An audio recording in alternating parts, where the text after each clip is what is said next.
It's finally time. It's finally time. Time to play Trials of Innocence.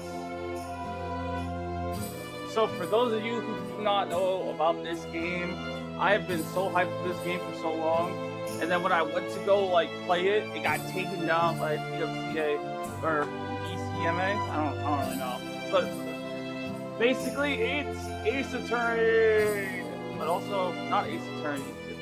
It's Ace Attorney inspired projects. Let's put it that way. Yeah, I like that. A project inspired by the Ace Attorney, and I've been so ready for it. I literally I couldn't even wait the hour to set it up. I jumped right in. Actually, funny thing, when I bought the game, because it just got put back on the store today. It was only like $15 per shake, so it wasn't that much. But it was actually in Chinese, and then you would have to go into the settings, the options, and change it to English, which was, pretty new. Not used to that, but I digress. The preceding story was fictional. No actual person, entity, or event was. Ooh, that scared the fuck out of me. I ain't gonna lie. Woo! But I am your host for this evening. Ow. I'm your host for this evening, Azrael Kurunushi, the greatest ringmaster of Grace Square Screen. Your king of clowns. I keep getting my words mixed up. I am your host for this evening, Azrael Kurunushi, the greatest ringmaster of Grace Square Screen, your king of clowns, your jester of justice, Mr. as real as it gets. And I bring to you Trials of Innocence. 什么? Prelude, Deathbound Spectre. Oh wow, it even starts off in the lobby. 哎，这里是法院吗？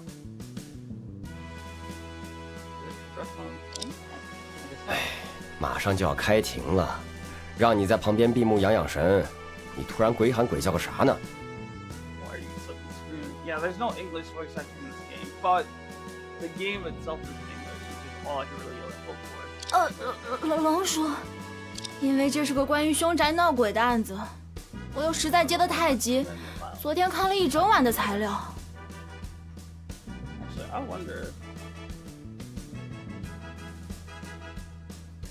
Oh, you can't even turn off the voice acting. Oh wait, hold on. You can turn it down. Getting the true Ace Attorney experience. I just couldn't help having nightmares as soon as I closed my eyes. Oh well. You sure you're okay? Today is your first time appearing in court as a lawyer. No problem, I suppose. I'm speechless. I don't know. Maybe we can go with the voice back on. My name is Luna Ray. I was a newly graduated lawyer who just returned from studying abroad. This person who appears rough and unreliable, but is actually much more capable than me, is Charlie Drake, the chief of Drake and Thomas Corporation. Or Drake and Thomas Company? I think it's Company. Company sounds more appropriate, yeah. I'll need to turn up the sound a little. Today marks the first trial of my career as a lawyer, but the situation right now is a bit tricky for us. As for why, that's a long story. Chief, I don't think I can handle this case by myself. Hey, calm down. I've registered as an assistant to accompany you in court. The most important thing right now is to communicate with your client. After all, this is a murder case.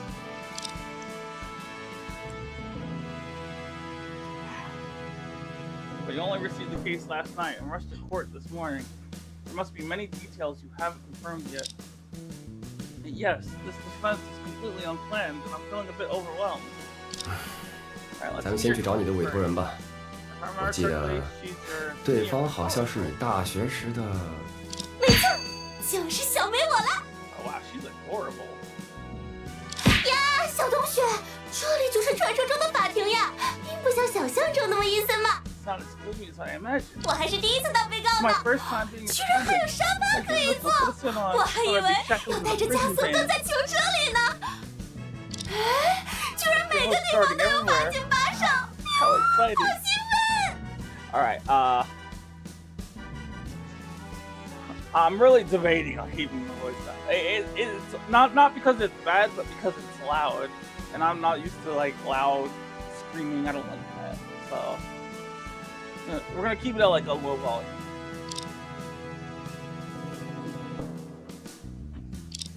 Is that person your client? 正在撒欢的人。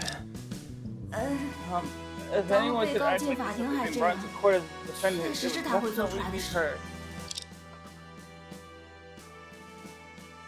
The seemingly unnervous person is my senior from college, Plum Swift. After graduation, she worked at a law office for only a short time before transitioning to become a detective novelist. Although it's hard to believe, her works are said to be quite popular. Just before getting off work last night, I received a call from her saying she had been arrested on suspicion of murder. Due to the urgency, she had no choice but to entrust me, the lawyer with whom she has the closest relationship. She may be unreliable, but I know she wouldn't go as far as committing murder. Today, I'll have to find out the truth and help her clear her name. No time for small talk. Plum, quick, tell me more details about the case. Huh? I told you everything in the meeting room yesterday. Why ask again? We rarely had a chance to talk before the detention center closed. You only showed me some video screenshots. Is that in the, Ooh, I like this menu, though. Man, look at her. She's so pretty. She's like Eula from Genshin, but, like, prettier. She's 23. This is me, a newly appointed lawyer, Drake and Thomas Company Law Office. I hope I can have a good luck in my first trial as a lawyer. He's good at thinking and court debating. The only problem is his sloppy appearance. A frail and timid young man said to be the live streamer, Shivery Camel in Ski Shack, discovered dead in a sinister manner within a murder house. A best-selling detective novelist at my senior in college, frequently involved in incidents due to suspicious material collecting habits.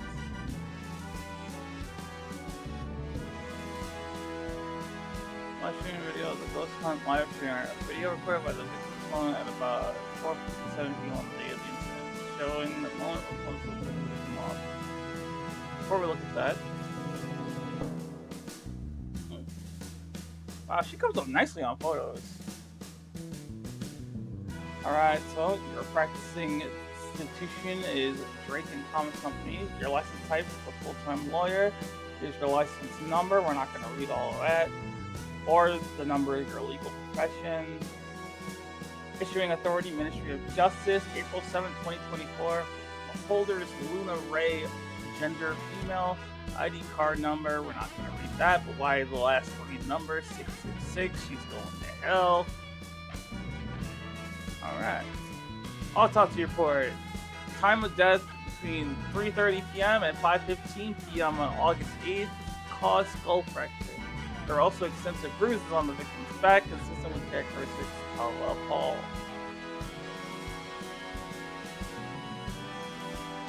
Alright, so he's clearly fallen down. He's bleeding on his knee. I want to know how that happened. He's alive here. Alive here.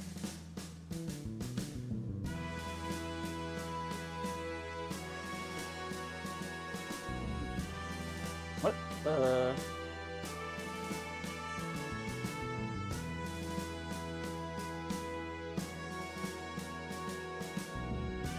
It looks like he jumped, if I'm being honest with you. But I'm very curious about that thing at the end. The, this thing. I bet that's going to play a key part in that. If I hadn't seen those things, I wouldn't have had that nightmare just now. I've already collected these screenshots as evidence. Let's focus on the case now. After all, during our meeting yesterday, all I remember is that shocking line. I was just as an evil god and got arrested. You didn't give me anything else useful. Wow. When it comes to the case, I'm currently playing a new detective novel. This novel is just a bit weird for collecting materials, isn't it? But who knew someone would die as soon as I arrived, making it perfectly normal for me to be arrested as a suspect, right? Wait, so are you telling me that that's her in the costume?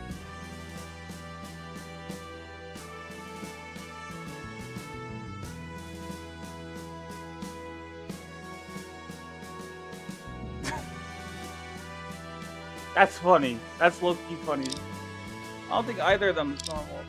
Is this person really your senior? She doesn't seem like someone who studied law at all. The two sisters are reflections in a mirror, indistinguishable from each other, and even modern technology can't tell them apart. They appear like shadows in the night, ready to push the incoming detective into an endless abyss. Mom, your novel is becoming more and more fantastical. Is this still a detective story? Doesn't it resemble the exploring science show we used to watch together? I think I've heard of a similar case. Are you really supporting such outrageous content?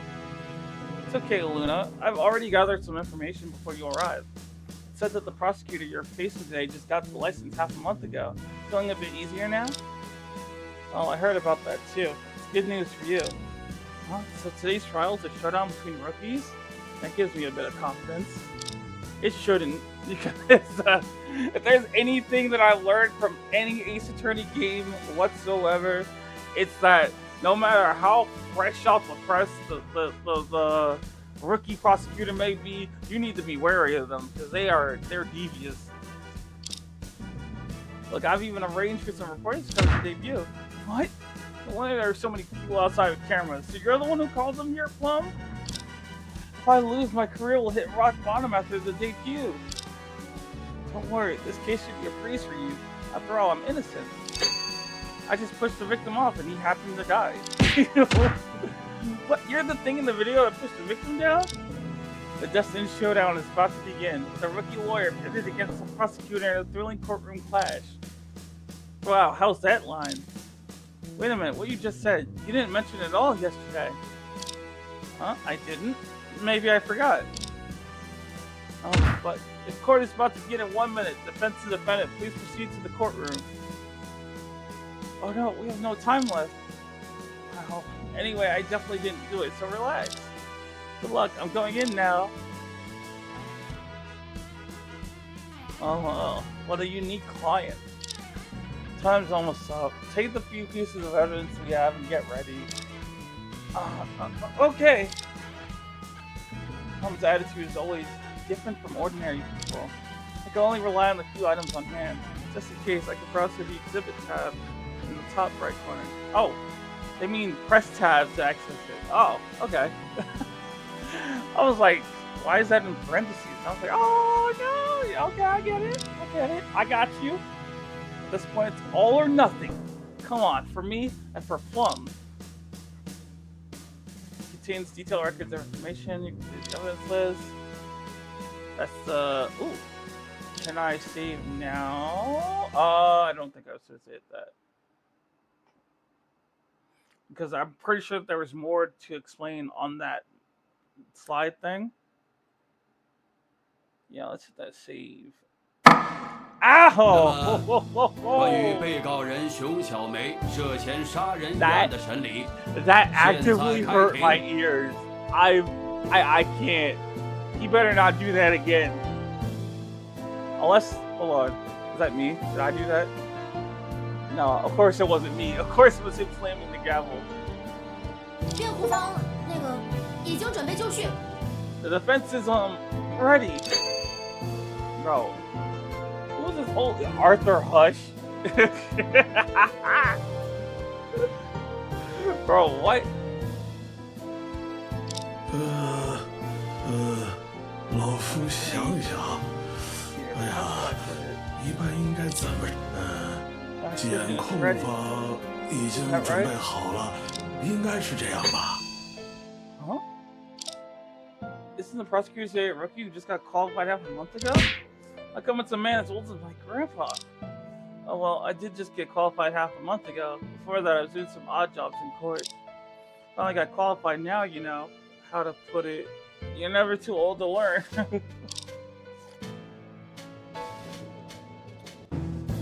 this be one of those stories where a janitor at the court finally gets qualified after years of hard work?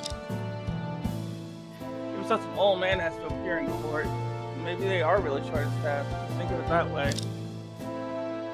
As a procuratore really fall into such a state? Anyway, focus on the trial now. Oh, it's Miss Ray and Prosecutor Hush, right? Oh yes, that's right. I'm Prosecutor Hush. So both the prosecution and defense today are newcomers to the field. Whether the defendant in this case is guilty or not will largely depend on your performance. So please do your best. I will. Let's get straight to the point, Your Honor. Very well. It seems that both of you are ready. Please proceed with the case summary. Prosecution? Huh? Me? I'm trying to recall it. You interrupted my thoughts, Your Honor. Now I've forgotten everything. Sorry about that. So, what are you gonna do now? Just wait. Oh, I remember now. Yo, he's more like a witness than a prosecutor. In this case, obviously, it's a murder by poisoning. It happened on a cruise ship, and the defendant is a lawyer surnamed Drake. Oh my god. So it's a case like that. What? But he seems to think that you're the defendant in this case. I'm standing far from the center. Even if you got the person wrong, he should think you're the defendant. That's not the point. Oh, is there something wrong with what I said? Yes, there isn't a simple part of your statement that is correct. Yo, low-key, I kind of hope she loses the trial. Like, I hope that that's, like, the storyline ending for that is, like, she loses the trial. And she has to think about the fact that she lost to someone who could barely form a thought. Can this grandpa prosecutor really make it? Oh, well, that prosecutor has turned the whole thing into a mess. This won't do. Well, we can use this chance to impress the judge. Since the prosecutor is unreliable, use her speech to stir the trial back on track. I'll give it a try then. After all, I've seen the trial procedure many times. What should I say now is? Objection! Oh, that was cute. That was adorable. Oh my god. I felt my heart skip a beat after hearing that. She said, objection! The prosecutor's statement seems to partly deviate from the facts. So regarding the defendant and the details of the case, please allow the defense to make corrections. Objection sustained. Defense, you may go ahead. First, as you said in the opening, we're here today to try a murder case. My client, the defendant Plum Swift, is suspected of killing Pine Camel, a ghost hunt live streamer. Obviously, that's why he died. He probably got killed by a ghost. Probably a banshee from the looks of it, seeing as how there were 2 people in there and he's the only one that died. Is that correct? What you said finally matches the information I have. I can understand live stream, but what is ghost hunt live stream? Well, you see, Your Honor, sometimes there are some hauntings in the neighborhood and they call your local Ghostbusting squad to go flush out the ghost, so to speak. We call them the Phasmo Posse. The Ghost Hunt livestream is a popular format in Japan and South Korea, similar to ruin exploration. These streamers explore eerie places to capture supernatural events, so it's called a Ghost Hunt livestream. In recent years, with the development of major video platforms, there have been many people live streaming ghost hunts. Here is a poster for this ghost hunt streamer. The drawing depicts his appearance during the live stream. I think I've seen this poster before. It was posted by the victim not long ago. Damn, that was loud. Okay, hold on, because the sound effects are gonna make me go deaf, I promise. I still don't quite understand, but simply put, it's just a group of people seeking trouble by exploring risky places, right? It's not entirely wrong. As for the crime scene in this case, it's in a high-end Chinese-style residential community. What was the subtle hesitation just now? Did you forget the name of the community? You read my mind, Chief. I took on this case in a rush, and that awkward name is indeed hard to remember. No worries. If you need to confirm any information, remember you can check the exhibit for help. Exploring the haunted house. Shivery Camel and Spooky Shack. August 8th. What? August 8th, 3 p.m. Murder Masons.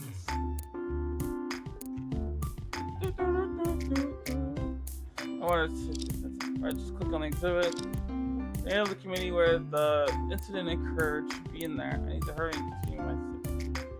Is it in the poster? It's not in the poster. It can't be in the poster.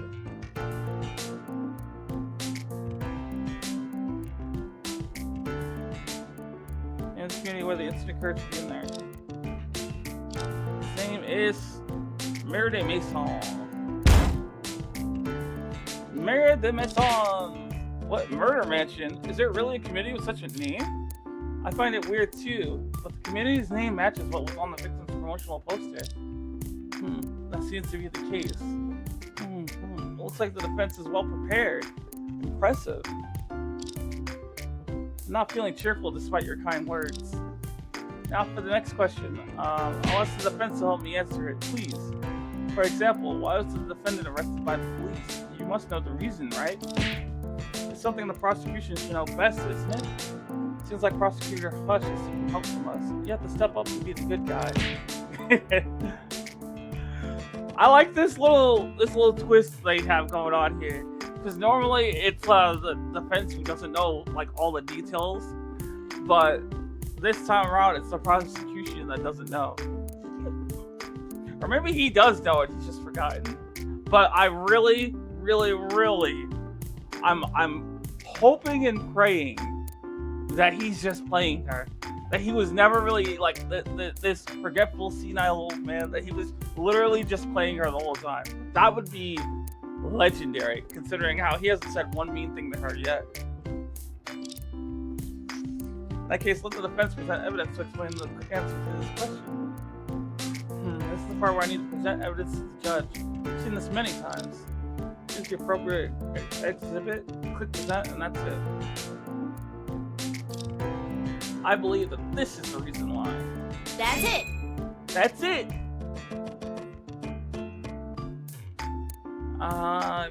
Is there... Oh, there's a log. But there's no replaying of the sound. Nah. I have a video record of the victim's live stream before his death. The content is, well, it's hard to describe. Show me. Huh? Is that supposed to be a video? Why are these all screenshots? What exactly is in these photos? The live video is very long. It contains a lot of repetitive and irrelevant footage. So I only took screenshots of the relevant parts. Let me explain it briefly. The time of the screenshot is 4:44 p.m., showing the victim exploring the house after entering. Looks like he stumbled. At this moment, the victim appeared to be holding a selfie stick and writing notes at the same time. The subsequent footage is all in portrait mode, and the victim had already found a place to set up his phone. Then he disappeared in the screen. There's no movement for the next few minutes. The next time the victim appeared on the screen is at 4:54 p.m. when he exited towards the right side of the frame. We also see the bruise on the victim's leg caused by the stumble. This is also the last time the victim appeared on the screen. At 4:55 p.m., a pink object appeared in the live stream. After entering the room, he hesitated and looked around for a while. It's not until 4:57 that it continued moving forward. And then, accompanied by a falling sound, a blurry shadow fell down. And this shadow was later confirmed to be the victim lying dead on the first floor. What was that creature behind? Was there really a ghost haunting this murder house? I can't completely rule out the possibility, but at least there are no ghosts appearing in this video. This pink object is actually an exaggerated mascot costume. The person in it is my client, Miss Plum Swift. And I just knew it minutes before the trial. Huh? And why was she dressed like a squid at the crime scene? I think that thing is called an octopus? Wow, no, it's an ancient god called Cthulhu. What on earth is that? And a word, the entire sequence of events above was witnessed by all the viewers watching the live stream. I believe that's why the defendant became a prime suspect in this case and was arrested by the police. Am I correct, Your Honor? Yes, I didn't expect the defense to have such a clear grasp of the case details, as if you're trying to directly prove her guilt. No, that's not what I meant. My defense hasn't even started yet. The old man is giving you a thumbs up. Great job. Now you're the prosecutor. It goes on like this. My mind is going to split. Here, let me open up chat on my phone. Just so you know. Let's have it open.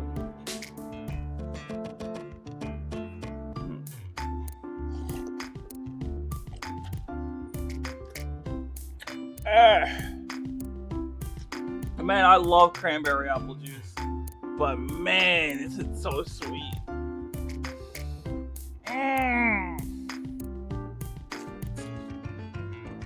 Alright, now that both the prosecution and defense are ready, let's proceed.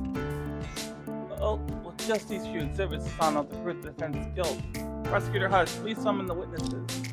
Wait, the prosecution is still searching for documents. Now, witness Miss Orchard Falcon is entering the courtroom. How come you're still searching for documents on site? You took on this case too hastily without the chance to interview the people involved or investigate the scene. Everyone's words and actions in court, along with the exhibits presented, will be crucial. Pay close attention. This catchy ass beat, bruh. God, look at her. She's way too pretty. She is just gorgeous. Literal perfection.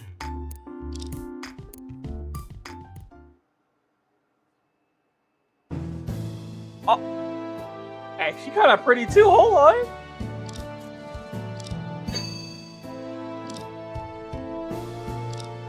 Prosecutor, Hush. According to procedure, I should introduce myself, right? Right, I forgot. Please go ahead. 我叫牛美兰，是洗浴庸宅的保安兼管理员。 Orchard Falcon, a security guard and administrator murder mystery. So this lady is the first witness I'm going to question today. Looks like a very gentle person. Huh? Aren't you Officer Falcon? The police legend who single-handedly wiped out a gang of 600 thieves? Just forget what I said. 您过奖了。 Thank you, but rumors always exaggerate a bit more than the truth. Actually, the gang only had 6 members. 100 times. That's not just a bit. 况且， Besides, 我 I'm 已 no 经不是 longer a 刑警了， detective. As my 孩子 child 渐渐 grows 长大 up, 了 I switch to a 就想 safer 换一份 job. 安全点的工作。毕竟孩子他爹 My 还 husband is 在中 serving 东 in the 战 Middle 区维 East 和部队服 Peacekeeping 役， Force, and we 我 don't 们不 want 希 our 望他 child 在 to 将 lose 来 parents 同 in 时 the 失去父母。 future. I think you need to turn your voice up or the game down. Okay, go ahead and do that. Because my voice is at max, but the game itself may be louder than... Is this better? On my end, the bar for the game is going that high, but my microphone is picking up to yellow. They are truly a pair of heroic role models. 现如今，小区保 Now 安才 I 是 am 我 a 的身份， security guard in the 让你见笑 community. 了。 Quite the difference, I know. What a great loss for the 司 judiciary 法 to 界 lose 失 talent 去 like 你这 you. 样一位人才。 Wait, let me add a 对 few 了， words. 请让老夫各位也听到 As you've 了。 heard, the 证 witness 人 was 之 the 前 detective. 是一名 He 刑 is 警， knowledgeable about the 他 case 还 and 是 has 案件的 expertise 知 in 情 criminal 者。 investigation. 据 The 检 prosecution 方认 believes 为 that having her 由 replace me to explain 由 the 他来 situation 代 is 替 more 老夫说 reasonable. 明情况，更 What do you 加 think? 合理。怎么样？ No problem. You got the chance to slack off again, huh? 收到。那 Roger 接下 that. 来的时间就 So 交 I'll 给 take 我 it 了， from here. 请各位 Please 看 take a 看 look at 这 this 张现 floor 场布局 plan. 图。 Okay. Pretty standard floor plan. The incident occurred in B2 of Merton Masons, a duplex with a duplex. This is a duplex? Huh. Oh, a duplex with Chinese-style decor and a 2-story structure. Because the last two because the last 2 owners of B2 died unexpectedly. It's been rumored as a murder house and has been vacant for a long time. More than 1 victim, but 3? This mansion can be visited with a key obtained through prior application. The victim, Pine Campbell, had reserved B2 in advance for a ghost hunt live stream. During the live stream, the audience saw the defendant push him from the 2nd floor to his death and called the police at once.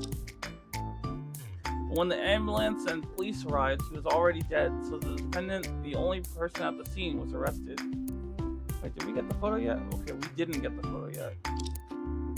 I have a question. The 2nd floor doesn't seem very high, yet the victim died on the spot? Indeed, at this height, even I won't have serious injuries if I fell, right? If you really fell, you wouldn't be here anymore.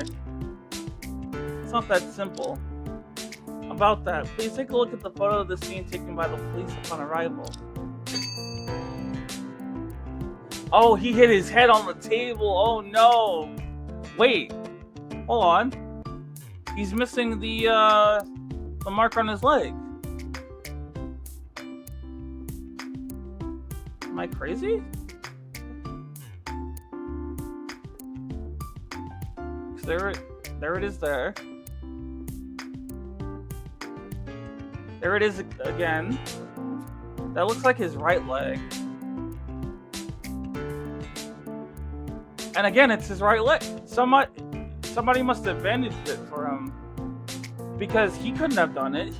By that point, he was already dead. After the, unless that moment where he walked off screen, maybe he had walked off to go get a band-aid or something. But, like, why wouldn't he take the camera with him?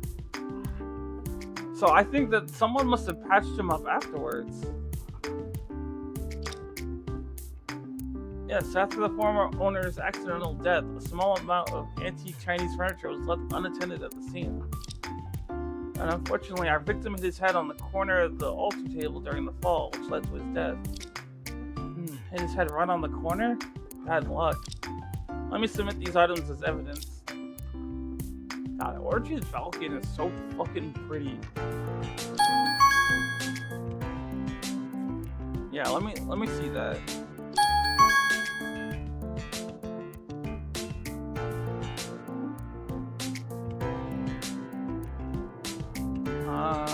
Actually no, let's look at the floor plan first.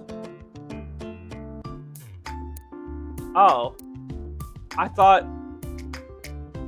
Oh man, I don't really know what I thought. But I kind of figured that when they were going to give us the floor plan, it wouldn't be this type of drawing, but like what we saw before. But honestly, it might not be too bad. It might not be too bad. Because... Okay, so... Where exactly in the video did he set up? Because they said that this was from when he first entered, he tripped and fell.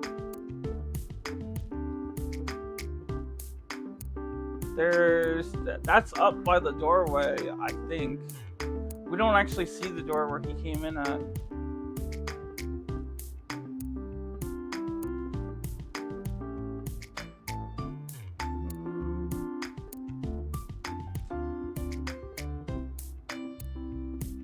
But is this the icon for the phone? So if this is the icon for the phone and he set up over here,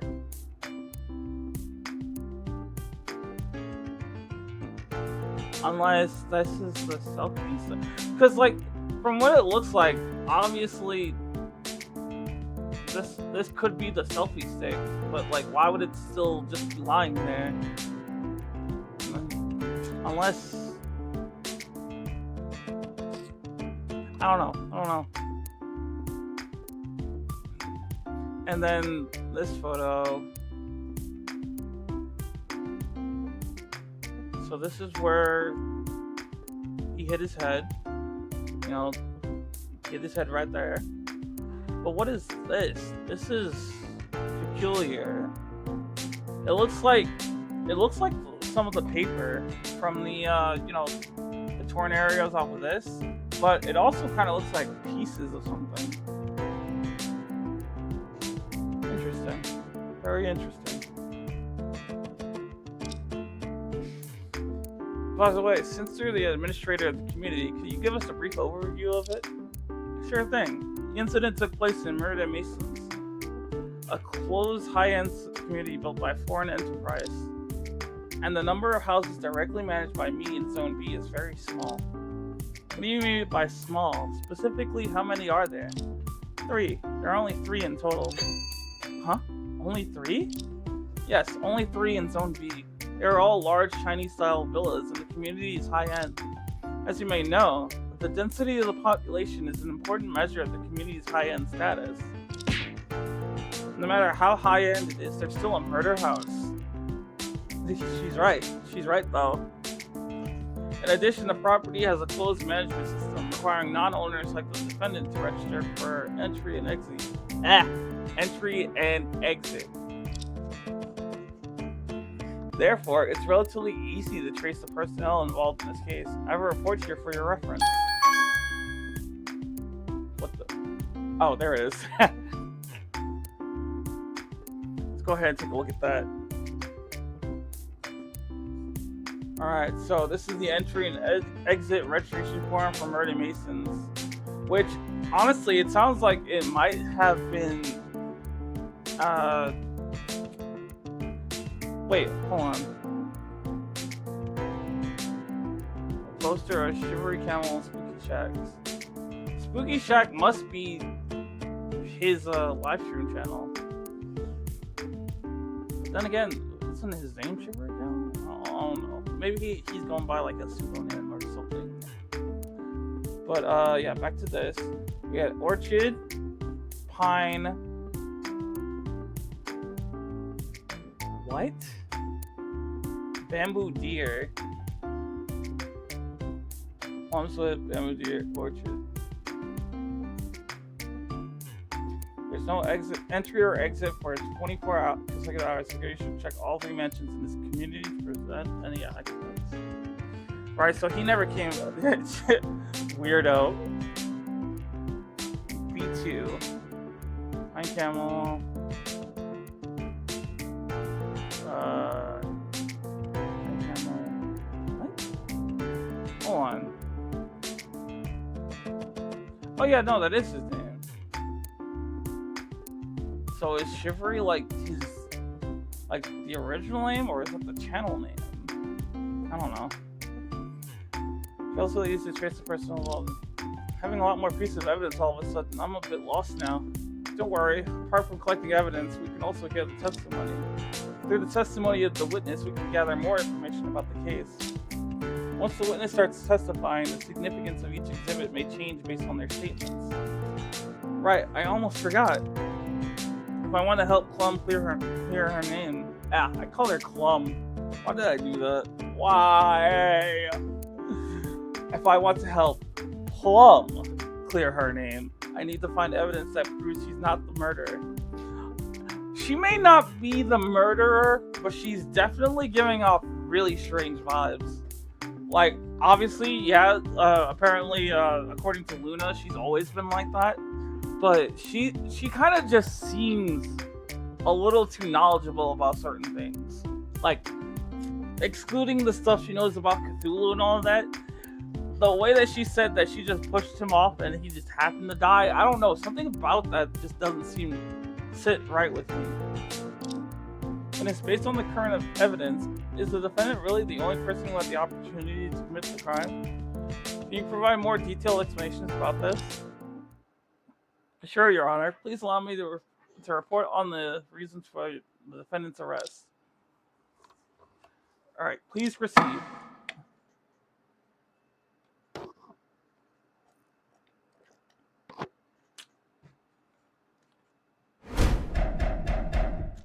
Ooh. What is this? Wishful music. Ooh.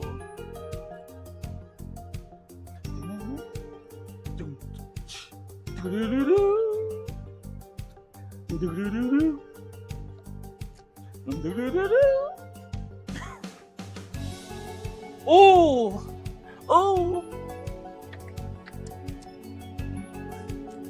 All right. No. Let's not get distracted by the fire music here. Let's not get distracted.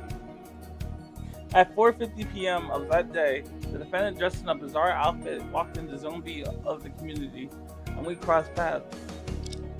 Shortly after the defendant got in, the police arrived. A security guard and former police officer, I accompanied them at once. Climbed the external stairs of B2, broke the door, found the defendant tied up on the second floor and the body on the first. Wait. Hold on. Let me see if I got this straight. So, you're saying that she got there, police showed up, you accompanied them, they broke down the door, y'all went in, and you found the defendant with just Plum. Let's just put that out there. Plum in the costume. She was tied up on the second floor, whereas Pine Camel, his body was on the first floor, and you arrested the tied up person? That don't sound right.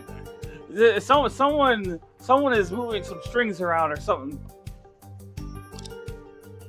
Per the autopsy, the victim died when the defendant pushed him from the second floor, causing his head to hit the altar corner. Based on the condition of the scene, it can be deduced that no one tampered with the area after the victim was pushed off. During the on-site interrogation, the defendant also admitted to pushing someone off, so we arrested her. Oh, okay, that makes more sense. That they arrested her for saying that. I don't know what would possess her to even admit to such a thing.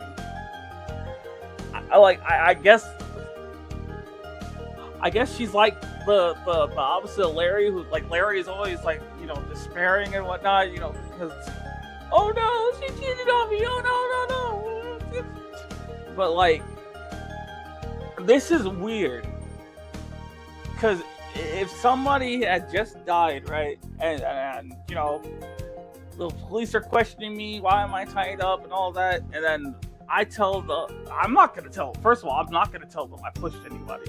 That's the number one thing. You don't want to even have anything to do about it. Don't say nothing about having any interaction with the person before they died. Just say that you were assisting them or something. I don't know, trying to get materials for writing. Because it sounds like they really arrested her because she admitted to the crime. And I can't blame them for that. The logic is clear and flawless. Thanks to the professional detective, I suddenly see the light. Things I didn't know, I didn't remember, all came back to me. So after hearing this testimony, does the defense have any thoughts? You know, I'm not even gonna lie to you. This dude right here, he is giving off somebody told me to hold their spot, so that's what I'm doing vibes. You know? Like, maybe he's not even an actual prosecutor. Maybe he's just like a janitor who just so happens to have been asked by the actual prosecutor to show up, and he did. That to me would be hilarious. Naming all the important things to others. Are you playing the sidekick in a skit? I have two questions. First, the bizarre outfit you mentioned is this one. That is a scary ass outfit. Could you imagine, like, you're just sleeping in your bed at night, you know, laid up, snoring, and then you start to stir out of your sleep, start to feel a little bit thirsty, and then you open your eyes slowly, and then that thing is just staring you right in the face. Oh nah. Unloading the blicky with the utmost haste. The defendant walked into Zone B just like this that afternoon. First, I saw a strange creature moving towards here from far and trying to break into the community. Without hesitation, I intercepted that thing and realized it was a human wearing a strange mascot costume. If she hadn't been making a fuss there, I would have taken out a tranquilizer gun for wild animals. You're even equipped with that kind of thing? It took a lot of effort for me and the investigating officers to strip this costume off the defendant. costume Plum Switch was wearing, custom made with a 360-degree mesh structure on the head, wouldn't obstruct the insider's vision. That's a weird thing to note. That makes me think that there was something going on, that she actually did have like a major part in it. It seems to have something strange on it. What's sounding closely related? Wait, what strange thing? You mean this?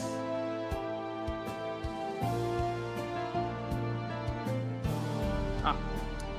I'm trying to find the cursor. The cursor wouldn't move. I got that part. Another question. If what the witness said is true, is there a possibility that the defendant accidentally pushed the victim? This would significantly affect the nature of the case. If we admit that the defendant accidentally pushed the victim and it led to his death, it's admitting she's the murderer. Of course, the charge of negligent homicide is much lighter compared to intentional homicide when it comes to conviction. Plum entrusted me with a not guilty defense. I can't back down on this issue. Anyway, the defense has the right to question the witness. Please allow me to question the testimony first. No problem. I reviewed the procedure thoroughly on my way to the court. First, I need to ask the witness for more details to gather information. If I find any contradictions between the testimony and the evidence I have, it's time to present it. I need to precisely present the evidence. Right, I was right. I need to precisely present the evidence that contradicts that specific statement in the testimony. I guess in this game, evidence is called exhibits, which, I mean, that does make sense. That's what they call it in the actual legal world, so I kind of get it. The witness seems sharp and focused. Questioning her can improve your skills. So make the most of it and start the questioning right away. You can ask for more information. Asking questions will not diminish the judge's impression of you. But be careful when you present. If you present the wrong exhibit, the judge's impression of you may worsen. Instead of immediately pointing out contradictions, it's better to ask for more information. Okay, leave it to me.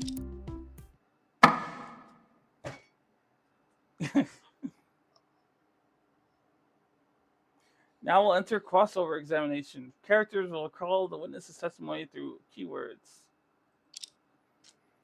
When a keyword is clicked, the witness's full original testimony is displayed. When the same testimony is clicked again, a cross-examination of that statement will be initiated. After identifying testimony that contradicts the evidence, first click the corresponding keyword to activate the statement. Find the contradictory evidence, click present to expose the witness's flaws and advance the story.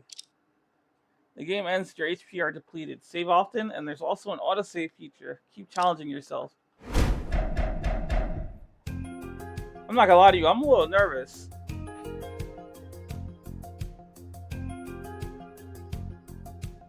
For the autopsy, the victim died when the defendant pushed him from the second floor, causing his head to hit the altar corner.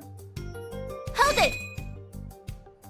Hit the corner of the altar table on the first floor. Is that really just a coincidence? It's hard to believe. The victim's blood was found on the table corner, and matching injuries were found on the skull. The fresh damage marks on the corner perfectly match the impact of the victim's fall. Considering the scene, the police could only come to the singular conclusion. According to those traces, it seems there's little doubt about the cause of death. If it wasn't Plum, then who could it be?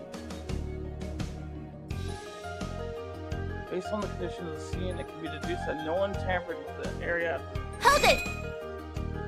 So the scene was already the same as in the picture when the police arrested the defendant. Yes, we acted very cautiously. Aside from taking the defendant, everything at the scene remained as it was. If you have any questions, just ask me. I do have one. Everything is as she said, but the state of the victim at death really looked like that. It's fair to present the exhibit to the statement. Wait, what? Hold on.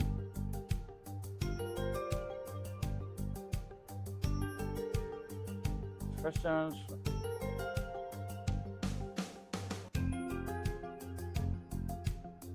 Okay, so let me double check this.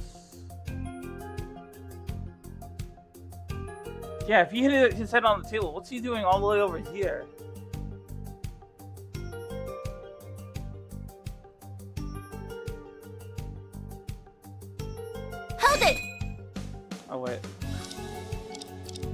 Did I do it wrong?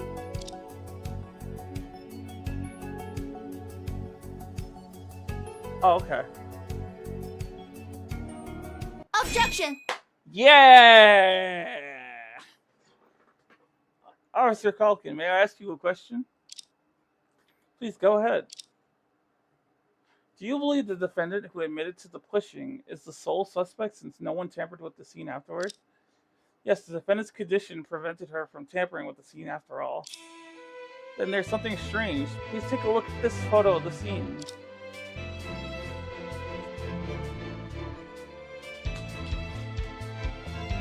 Whoa! This objection theme kind of slaps.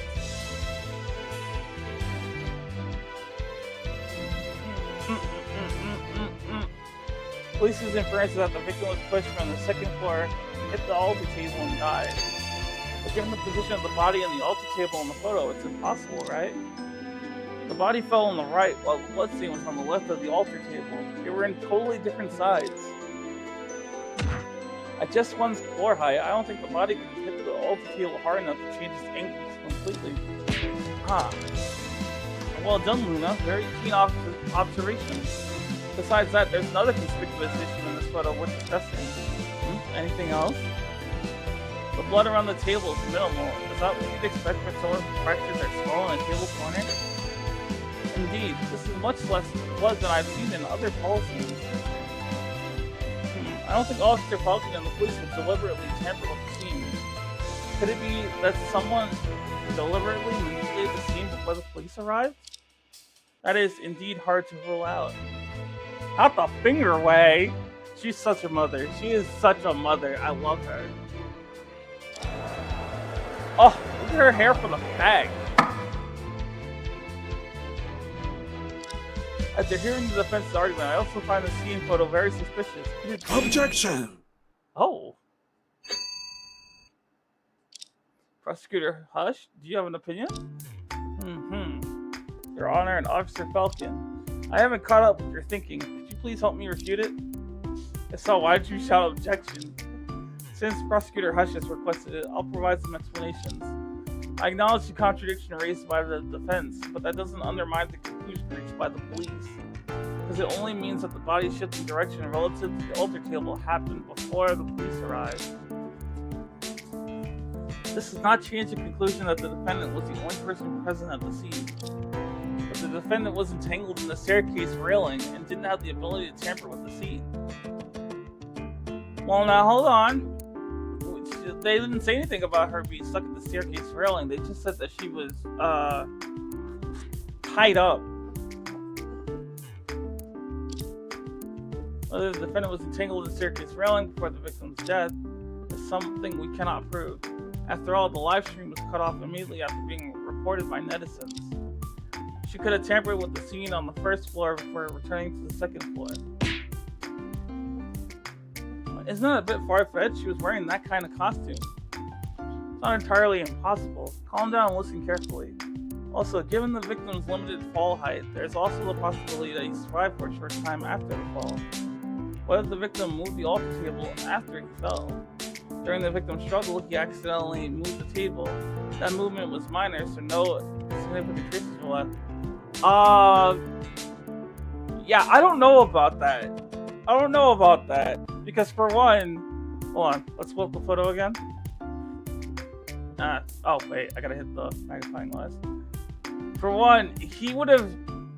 So, one of two things happened here.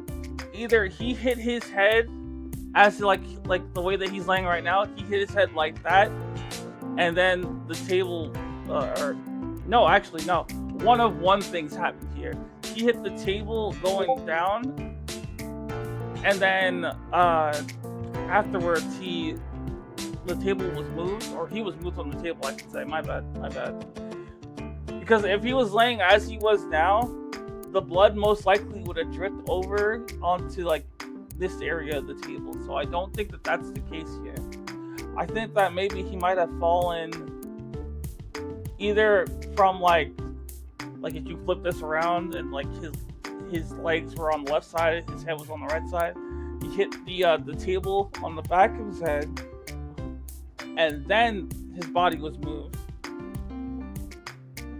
And actually, we don't even know for certain, because for all we know, we don't know what's underneath this. There could be blood under here.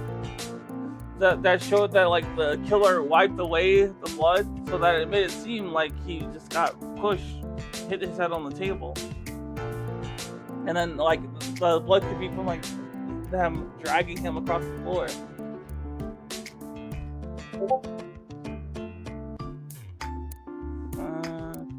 Yeah. Give me 1 second. I just got a DM.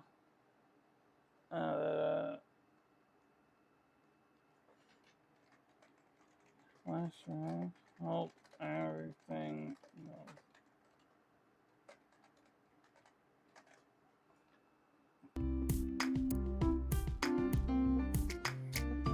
If it's truly no, I understand now. For example, after the victim fell, he struggled and kicked out with his right foot, delivering a perfect spinning kick. The altar table was kicked and spun around. That's how. What do you think? While your description is somewhat weird, this possibility cannot be denied. Oh, so this is actually possible? Don't just accept that absurd reasoning so easily, okay? I'm reluctant to admit, Officer Falcon's explanation does make sense. The inconsistency in the photo of the scene is insufficient to entirely overturn the suspicion on the defendant. But your efforts, at least, have created a slight crack in our seemingly solid chain of logic. If the defendant is truly innocent, following this crack will eventually tear apart their previous conclusions. Oh, okay, I see. Well, then, as my duty demands, I will now provide stronger testimony to prove that the defendant must be the murderer. Next round of testimony is coming. Regarding the point that the defendant is the only possible suspect, please allow me to continue my testimony. I see. Please go ahead.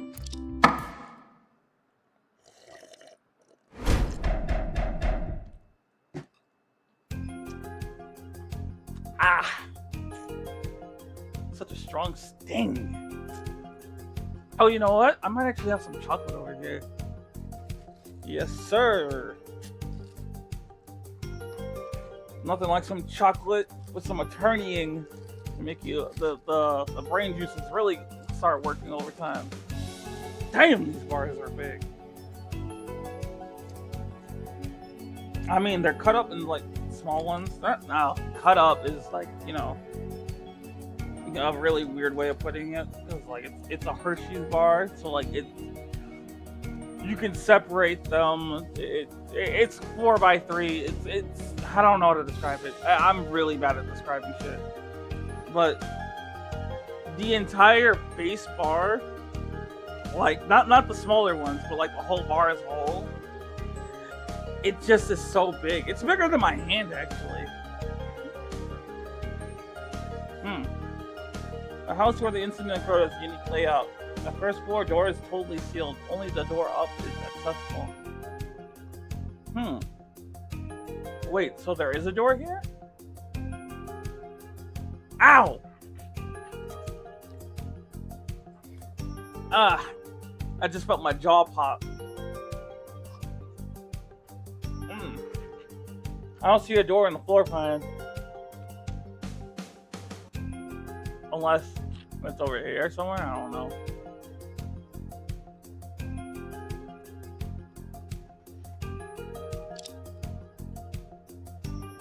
And the lock on the second floor is faulty. Once closed, it'll lock itself at once. And you have to use a key to enter or exit. There are 2 keys to the second floor. At the time of the incident, one was held by the victim and the other by the defendant.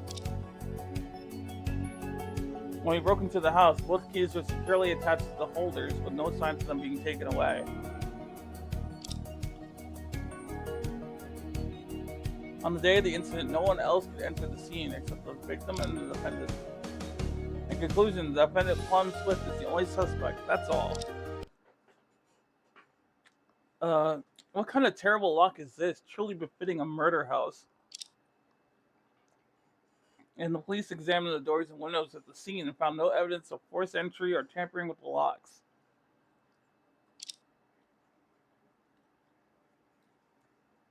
Then our client is made more suspicious. Officer Falcon, I have a request.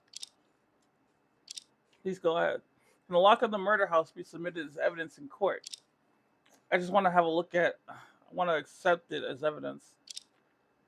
Are you only here for fun? No problem. For further investigation, the police have removed it.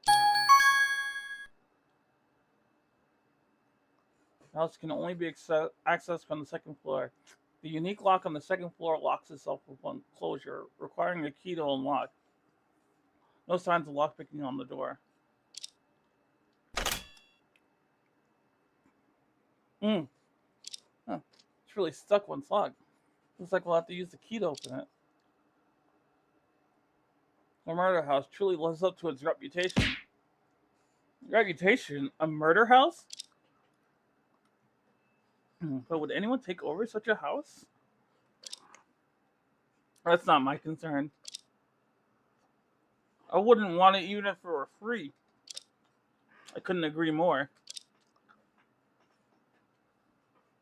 We better focus on how to break down Officer Falcon's testimony. Your Honor, may the defense start questioning now? No problem. You may proceed.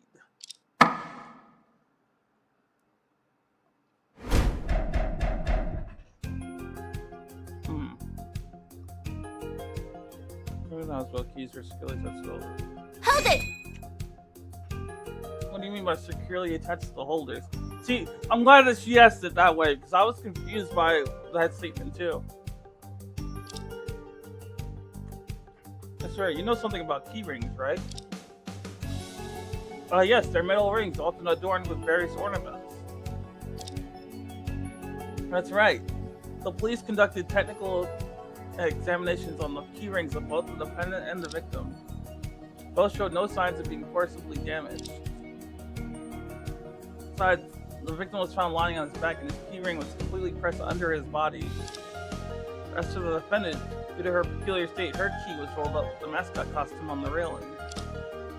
Even if there were other people at the scene, they wouldn't have been able to obtain the keys from either of them. Considering the condition of the second floor lock, one must use the key to leave the house. So even if there was a third party at the scene, he would have been locked inside by the time the police broke in. Exactly.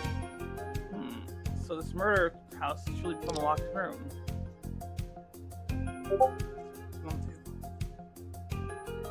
Hold it! So only the victim and the defendant can enter B2. Yes, as a security guard of the community, I would never violate the regulations and allow unregistered visitors to enter. You are so sure that I don't know how to continue questioning. You can't refute the opponent with first consider reviewing the exhibit instead.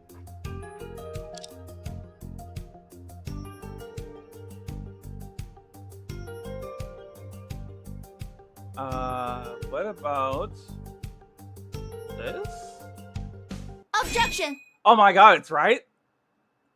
So you've been following the procedures diligently, as you said. Something you overlooked, for example, this registration form. Nah, see, I'm not gonna lie to you, because I was thinking in my head, what about that bamboo deer person or thing or whatever? And then that's when it hit me. I was like, you know what? I'm gonna take a shot in the dark. I don't know if it's right, per se, but we're about to find out. And then, sure enough, it was right. According to the records on the form, there's a person named Bamboo Deer who had entered the community. And this person left the community just after the incident. In that case, the police cannot rule out the possibility that he entered the scene to commit the crime, right? So that's what you're questioning. Based on the current evidence, this person couldn't be the suspect, so I didn't mention it in my testimony. Specifically, why do you think this person couldn't be the suspect? The reason is simple. It's about timing. Let's review the content of the live stream.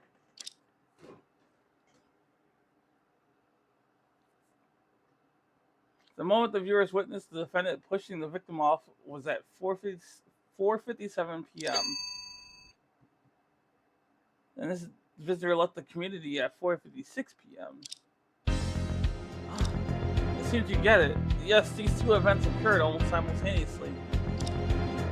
If so, he would have had no time to be involved in this case. Ooh. Ooh.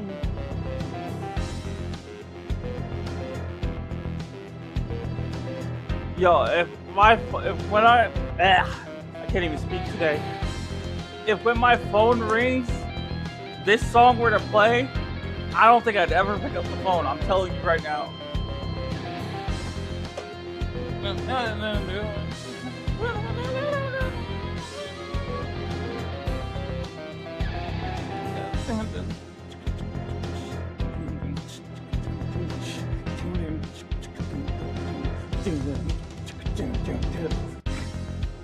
I'm sorry, because like, why does it go so hard though?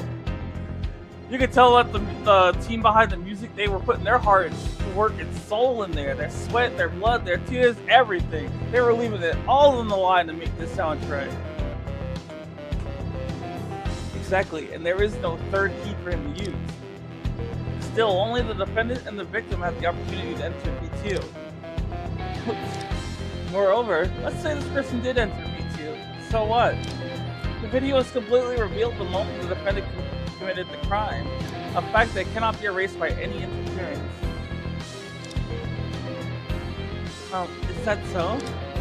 Calm down and think carefully. Presumptions of the defendant is completely innocent in this case. Then the incident of the defendant causing the death of the victim must never have happened, right? This is a basic logic. Indeed, I haven't thought about it properly since the trial began. If one is truly innocent, then under what circumstances would these pieces of evidence have been left behind? When she entered the murder house wearing the mascot costume, who did she push down? What happened inside the house before she arrived? If I want to refute the police's complete chain of evidence, I must have my own assertion. Defense, you have been quiet for a long time, although I also have some doubts about Bamboo Gear.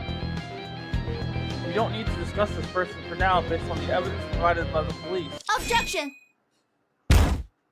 Hold on, please. The defense wants to present a new possibility to refute the police's claim. Oh, really? Go ahead. The new assertion of our side is... the defendant in the video songs. Oh, it seems like a save part.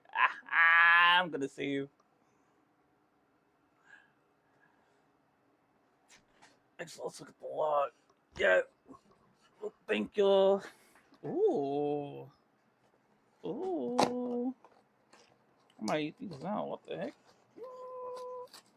I got me some donut holes. Let me try one of these.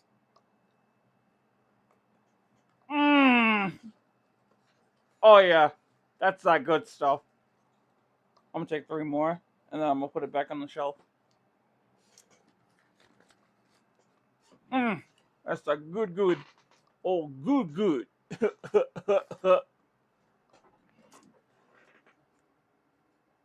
Oh yeah, we were checking the log. Enchanted. There was surfaces because these evidence was left behind.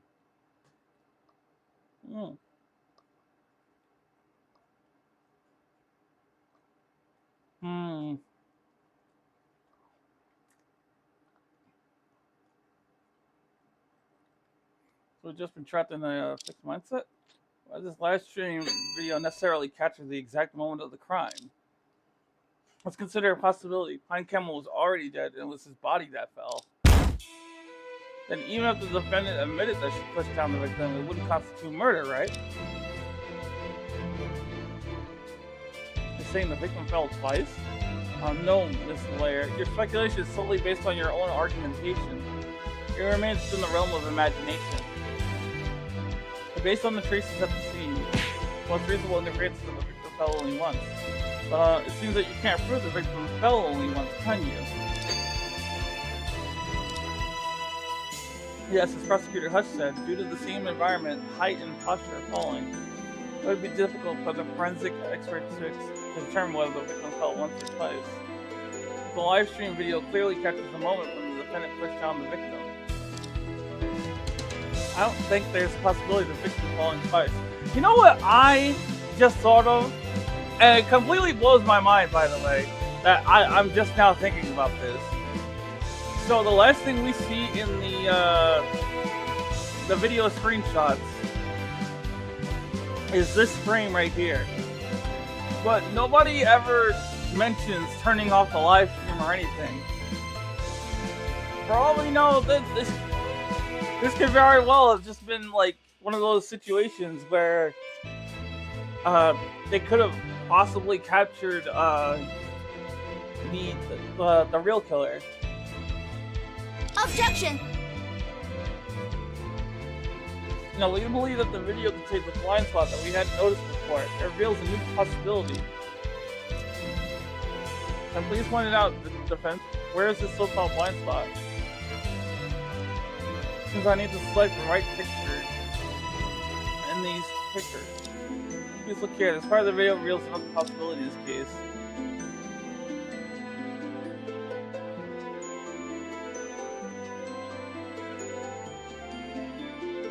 Wait, I just realized. We see it go in, but we don't see... What?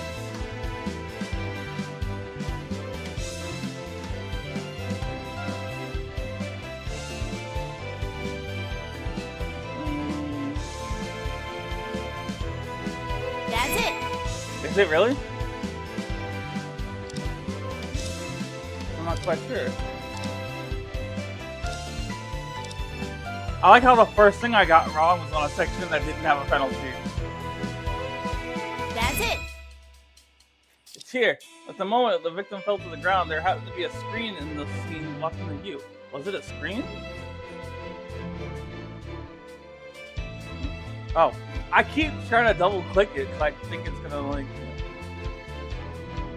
Oh, I'm stupid. Hey, I apologize. I'm stupid. I swear on my life, I thought that I was an intelligent human being, but clearly I'm not.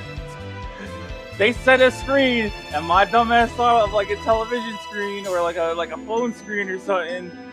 And clearly, that's like a screen for like a door. I don't know why I thought it was something else. Like I was literally looking at the photo. At the moment the victim fell to the ground, there had to be a screen that was watching the view. Right. I can't be sure whether the victim fell onto the object table in this fall. The position of that screen is indeed obscured the view of the victim's fall. However, Miss Ray, even if the video isn't clear enough, your assertion still has a fatal contradiction. Huh? Really? This video records more than the defendant pushing the victim down.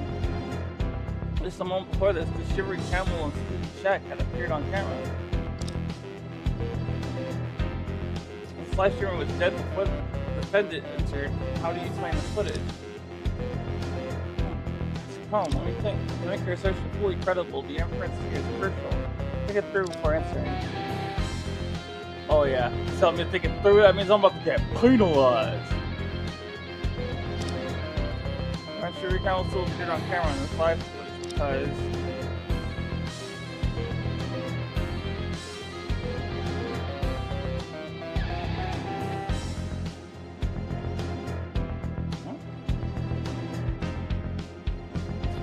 Because could be that he was disguised by another person. This seems like the most rational one.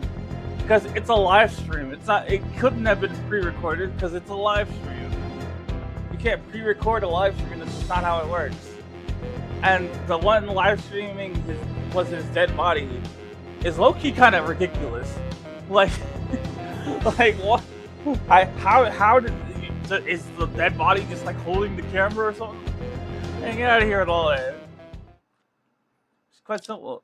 The body could have been hidden somewhere that was covered by the upper part of the screen and not captured on camera. So the person on camera must have been someone else disguised as the victim during the live stream. What? As you can see, the live environment was dim. Furthermore, this live stream... Wait! But it has to be him, though, because he walks to the left, or I guess in this case, his right, and then when he walks past, you see the cut on his leg. So... excuse me. It must have been him. It was just a brief disguise to go unnoticed. As we just found out, a person named Bamboo Deer had the opportunity to enter the scene.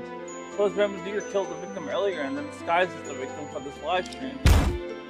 Then the defendant wouldn't be the only suspect. Officer Falcon, what do you think of the defense's reasoning? Well, for the sake of prudence, I can't rule out this possibility. Since you both agree with my claim, our side hereby formally requests to summon Bamboo Deer as a witness and testify in court. Wait, this visitor did come to the community on the day of the incident. I saw it with my own eyes, and the police have investigated it. But it's impossible for someone like that to be disguised as the victim. Objection! Good, I must seize this opportunity to counterattack. Officer Falcon, please listen to me. Oh, I just found another way to pull up the log. So I just scroll up, and then it's just, oh, here's the log. There it is. That's low-key kind of cool, I ain't gonna lie. Our side has reportedly revealed key details affecting the case during questioning.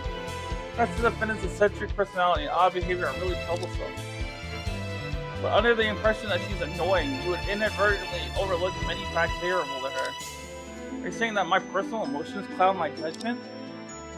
Yes, I have to admit your testimony was logically sound and your emotions were well controlled. However, you were still influenced by preconceived impressions, showing a tendency to convict the defendant. Bamboo Deer clearly had the opportunity to commit the crime, but you deliberately ignored it. If you continue, you will only present the testimony unfavorable to the defendant, right? Please don't insist that it's impossible, since biased remarks are inappropriate. Let's summon Bamboo Deer. I like her. She's a little fiery. She got that burning, blazing spirit.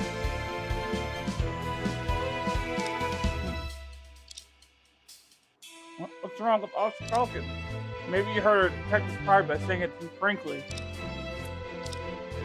If we were any other prosecutor, they would have objected and stopped you, but in this case, well, no. How can I make such a biased statement? This place is indeed not suitable for me anyway. I'm leaving now. I'm going to the market to buy groceries. Oh, look at her. What? I can't be mad at her. Even if she turns out to be the killer, I can't be mad at her. She's too precious. Hold on, where are you going? Officer Falcon?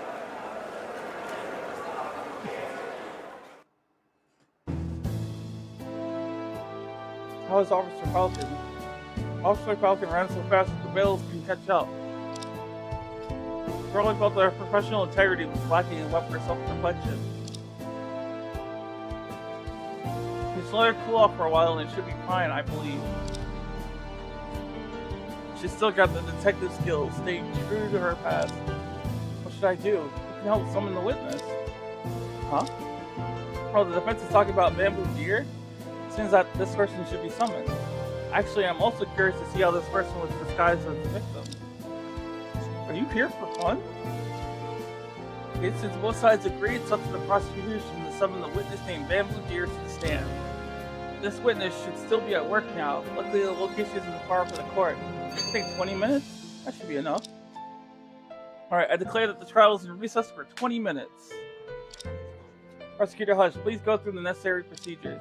Yes, I won't forget this time. Alright, part 1 of the trial is pretty much done. Lord knows I got like one thing wrong, but still doing pretty solid, all things considered. Wow, I knew you could make it, Luna. Look how your chickens before they are hatched. We're so far away from getting an acquittal.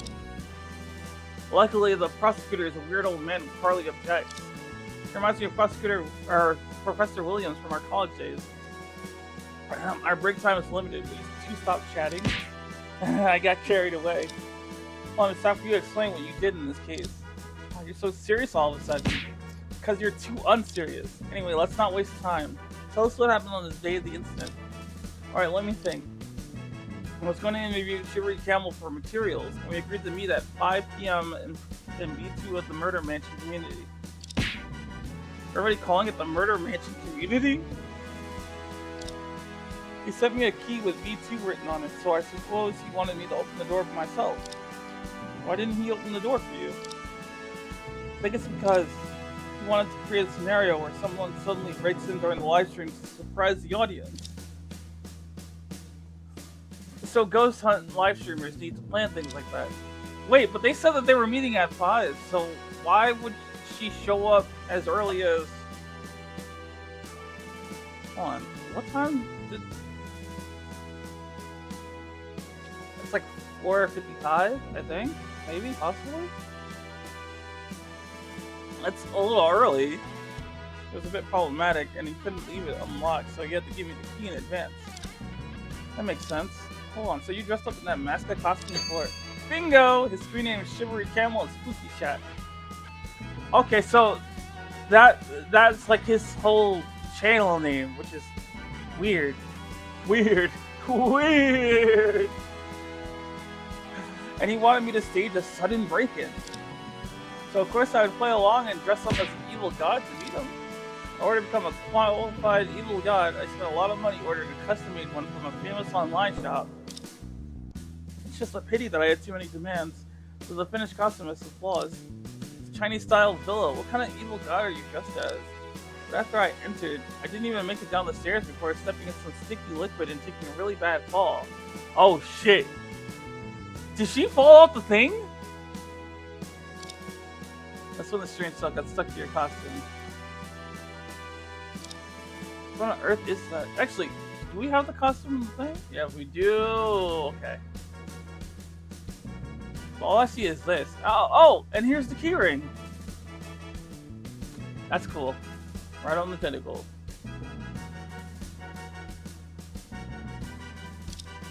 Before entering the community, I even took a selfie in the mascot costume and sent it to his account. When their right mind would do something like that. My phone was confiscated, so I can't show you the record. Now, wait a second. There's still a few minutes before the court restart. Why? Huh, where did she suddenly take out so many pens from? Why she started drawing? Why is she coloring it? What on earth is this? This is what it looks like. This is my selfie in that costume. This drawing is surprisingly vivid. Wow, I put a lot of effort to wear this thing before entering the community. He really sent it to the victim. The police might interpret it as a murder threat. Wow, it's not a big deal. Don't worry about it. Just take a look at this drawing. It might come in handy. When and how? It's forcibly stuffed into the pocket by Plum. Something like this says to Cherie. Yeah. Wait, so... But there's no star on this costume. Also, it's creepy. I don't like it. He disclosed everything to us? Well, defense, please be prepared to enter the courtroom. Court session will begin in 1 minute. I'll head over there. She always like this, even back in school? She was even more so back then. At least we managed to extract some information, right? Even though most of the time was wasted on this weird drawing. Let's go in. Well, the witness you requested should be there. Let's go. We must secure an acquittal. I can't wait to see who this bamboo deer is. What the?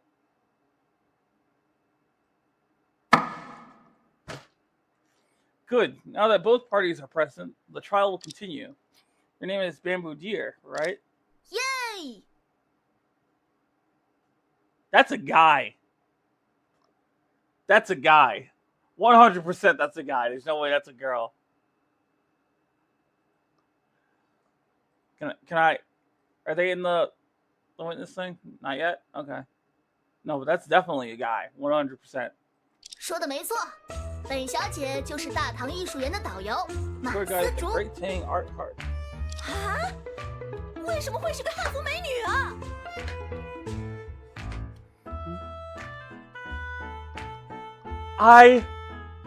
I love this.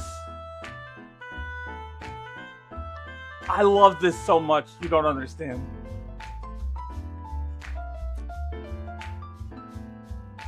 It has like a jazzy, upbeat feel to it, and I love it. Like a lounge. That's what it reminds me of. It reminds me of a lounge.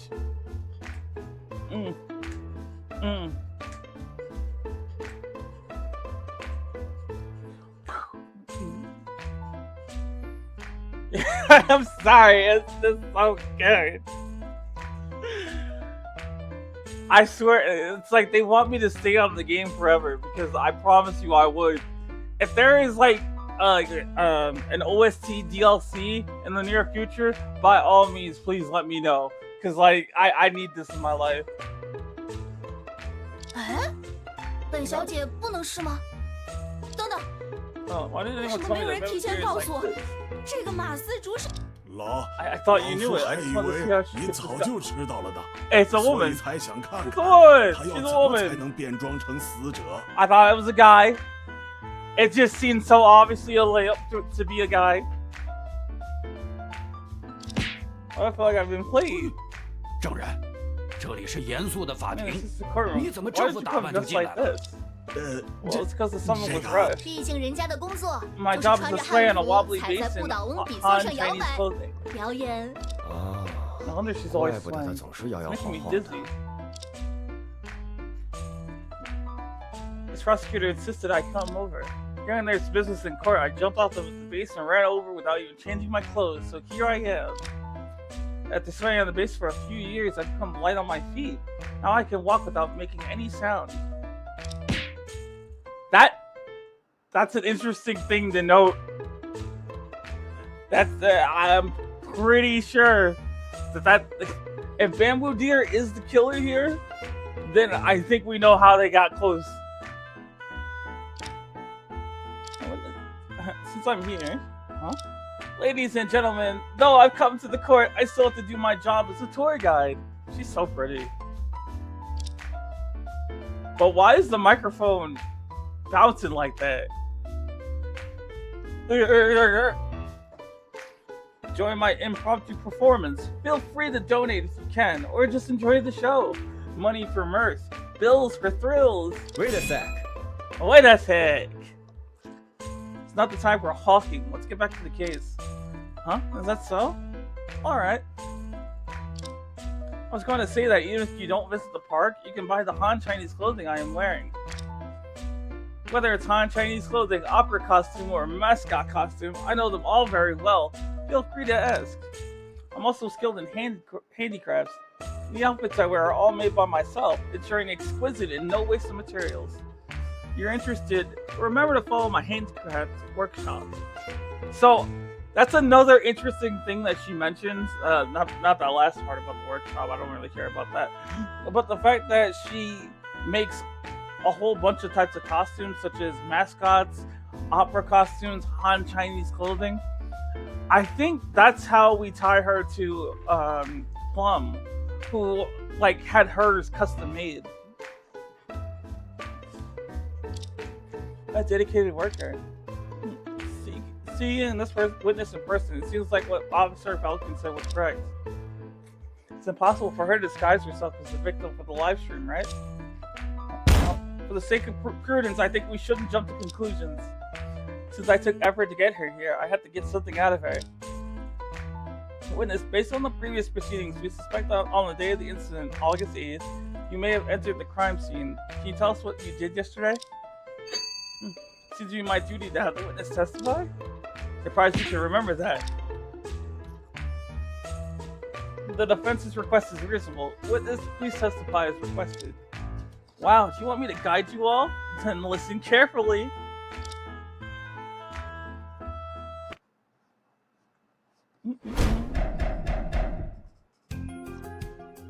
Hey there, folks. Yep, I did swing by this community that day to gather inspiration. And the houses there are all in Chinese style, aren't they? The boss at the park asked me to observe and learn something. I finished my shift at the park around 2 p.m. and rushed over there around 2:30. I left with 4 or 5 because I had to get back for the night shift. And I didn't step inside any of the houses during that time.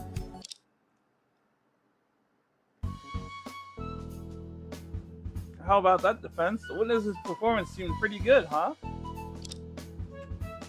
You really take it as a performance? Well then, defense, what's your opinion on the testimony?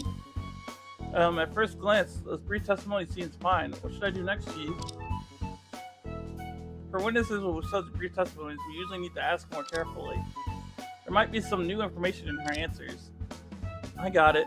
Anyway, witness, I'm about to start the questioning. Be prepared. Sure thing. If there's anything unclear, just ask me.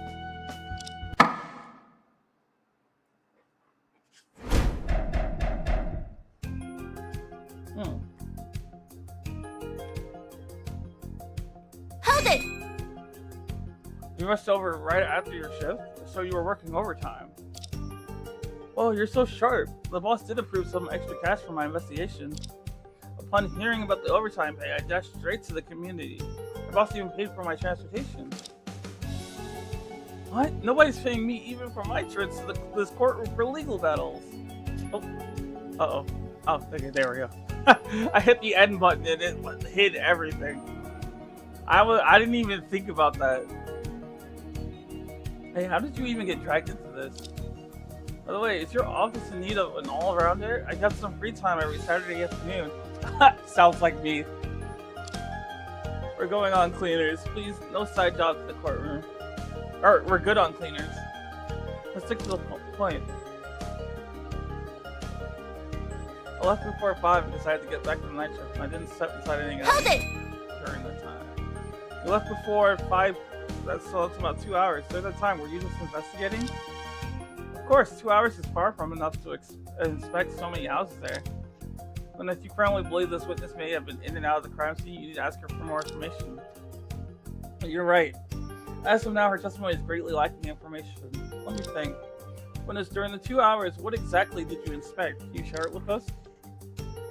Oh, are you going to be my competitor? No, I'm not planning on changing my career yet. I just want to verify the authenticity of your testimony. Please forgive my interruption. This question seems to touch on confidential aspects of the witness's profession, maybe. It might be tricky if there are any confidentiality agreements related to the part. Do you still want the witness to share? Oh, that makes sense. So I insist on having her share her investigation experience? Duh. It's crucial information related to the case, so the more detailed the testimony, the better. This is a major murder case, so confidentiality agreements and similar contracts should make exceptions in such serious matters. Alright, witness, please explain what you saw that day. Since you insist, I guess I have no other choices. But you need to explain it in case my boss asks me about it. Well, okay, defense. I'll leave that to you. You are so good at passing the buck. Like, seriously, can we just talk about that for a second? I don't remember a single thing that this man has done on his own during this entire trial so far. Like, I genuinely don't even, I feel like Luna really just carried the entire, like, back and forth with the judge and whatnot, back and forth with the witness. He doesn't object except for that one time, and that one time was a joke. Zone B was amazing. There were so many ancient mansions. I've been exploring for over 2 hours and I still haven't seen everything. Hold it! Are you sure you inspected so many ancient houses in Zone B of Murder Masons? Huh? Of course. Not only are there so many of them, but their styles are also quite diverse. So many houses in such a large area, it was so overwhelming that I couldn't count them all at once. So you spent the 2 hours on that, on that, right? Yeah, is there any problem? Let's go ahead and present... Fuck, what are we gonna present here? Because I know that this is wrong. And I know what the statement that would make it, like, challenge it. Because there's, she's saying that Zone B had many ancient mansions, but Orchid Falcon said that there was only 3 in there.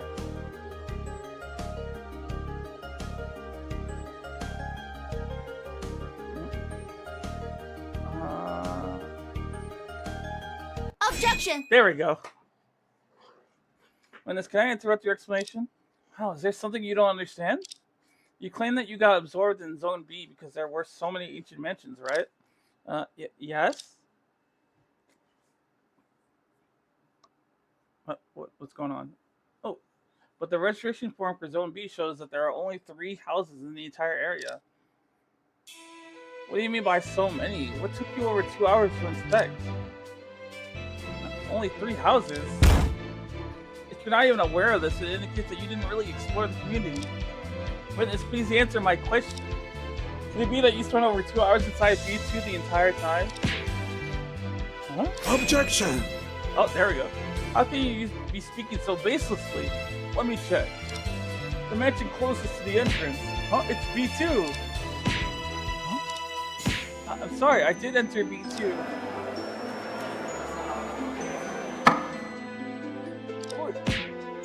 What's going on? You just claimed that you never stepped into any houses. Making false statements in court carries consequences. It's not like that. There's a reason for it. There was a murder case in B2. I was afraid of being suspected, so I'm sorry. Please forgive me. Objection! Lying about not entering the crime scene is a serious case of perjury. There's no excuse for that. Objection! Yes, this won't do. You have to be honest in court. Why object when you agree with me? Witness, you must tell the truth now. You know what? I don't even care. I don't even care that he doesn't even understand why he's there. This dude is absolutely goated. He's absolutely goated for no fucking reason other than the fact that he's just going along with the flow of things. I bet he's the real protagonist. There, I said it. I don't care. I said it. He's the real protagonist. Yes, I hope you could explain it right away. When did you enter B2 that day, and what did you do there? But you guys are so fierce. In fact, I'm a big fan of Shivery Camel. Huh? You mean... Yes, wasn't he live streaming in B2 that day? I was watching it on my phone. Since I happened to be there for the inspection, it felt like fate. So I immediately went there to wait for him, to meet him offline. Huh? But how did you get in without a key? Well, I'm quite skilled with many things, so I picked the lock. It wasn't a big deal. Orchid, are you serious right now? After I vouched for you and your kindness, your preciousness, you being a national treasure and all, you know, one of the greatest mothers to ever live in an Ace Attorney video game, you really go turn around and lie not once, not twice, but 3 times? Are you serious? Wasn't it illegal trespassing? I know what I did was wrong, but I really wanted to see Shivery Camel. Besides, no one was living there. Even if unoccupied, it still belongs to the owner of the community. The witness's actions should be held accountable. Let's focus on the current case for now. Witness, please continue. Alright, I understand my mistake. Anyway, after I went inside, I saw that he had already started live streaming. I was fully focused. I was afraid that if I walked over him, I might accidentally appear in the frame. So I quickly opened the door and left without doing anything at all. Do you think the witness's explanation holds water? For answer 2B is... This isn't fair. These are both technically right.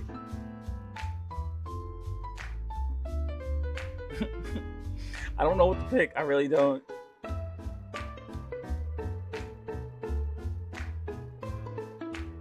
Go strange. Very strange.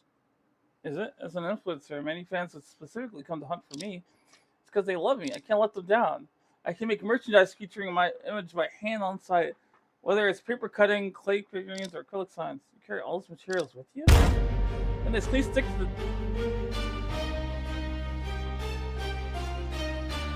What is... It's aggressive ass music, bro. I say straight, I mean, you're active hitting the lock and entering B2 for Shivery Camel. What's wrong with that? How are we supposed to...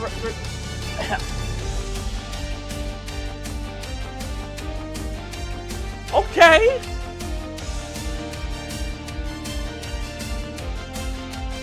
Yo, honestly, someone needs to find and upload the soundtrack somewhere. I need to listen to it on repeat. Because why is it so good? It doesn't matter what part of the game it's in. For whatever reason, the music is just good. It's so good. Are we supposed to present evidence of seeking court? Evidence. As you wish. Huh? You couldn't have just watched it.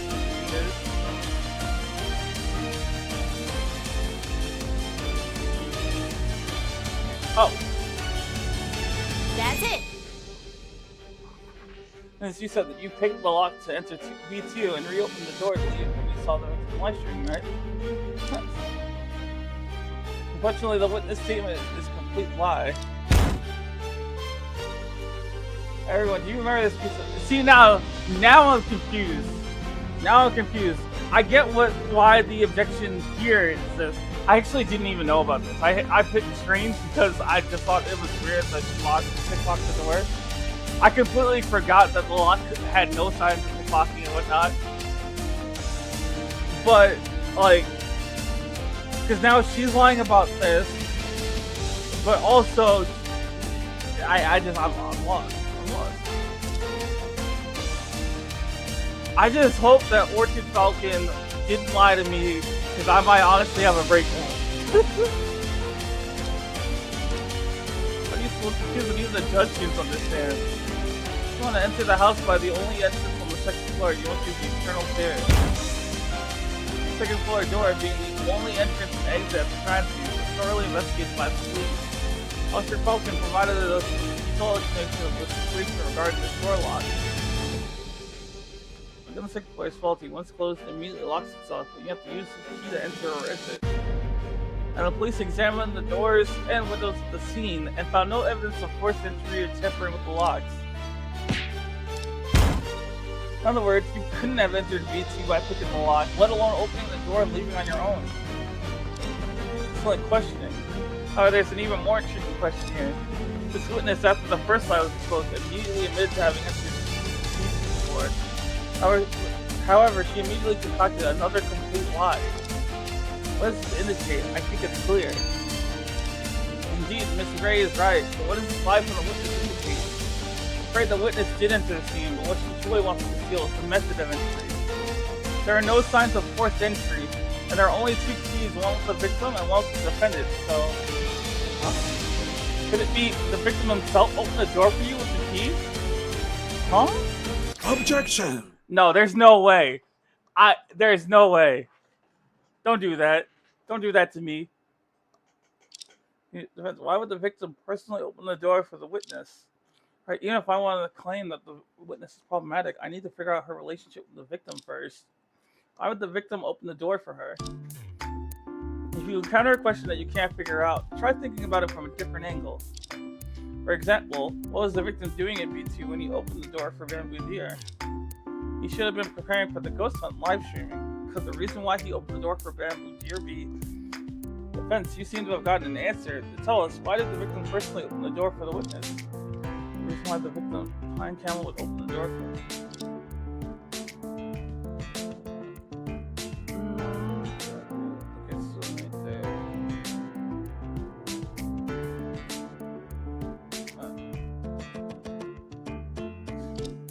So, do you have any others work? I do not. Don't be nervous. Take a look at the exhibit and see if there's anything like this with your idea. If you think there isn't, try another approach. Okay.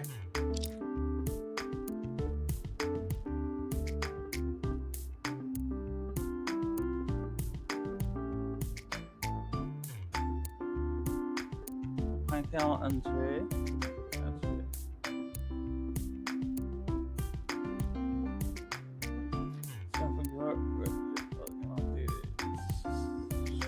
So that's on it. Maybe something in witnesses? It's only specified during work. I shouldn't have the chance to change your uniform. Maybe the poster?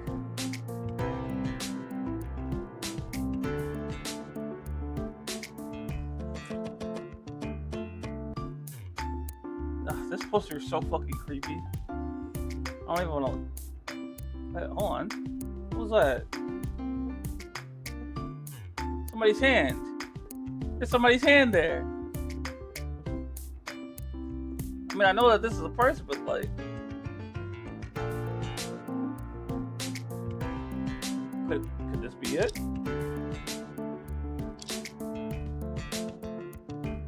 That's it. No, it's not.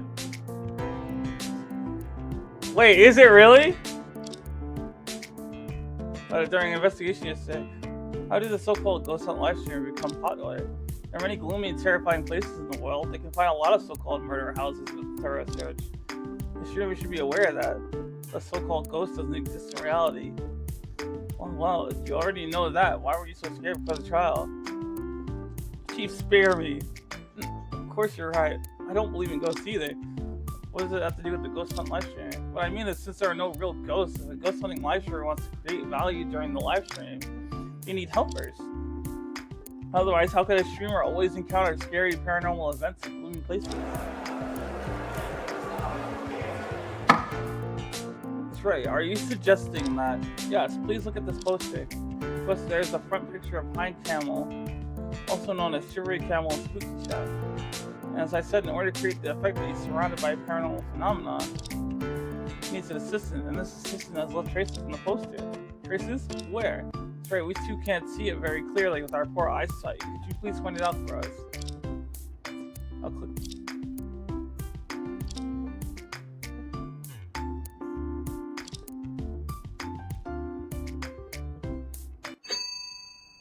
Please look here. It just seems to be made from curtains. It looks like to be photographed at the same time.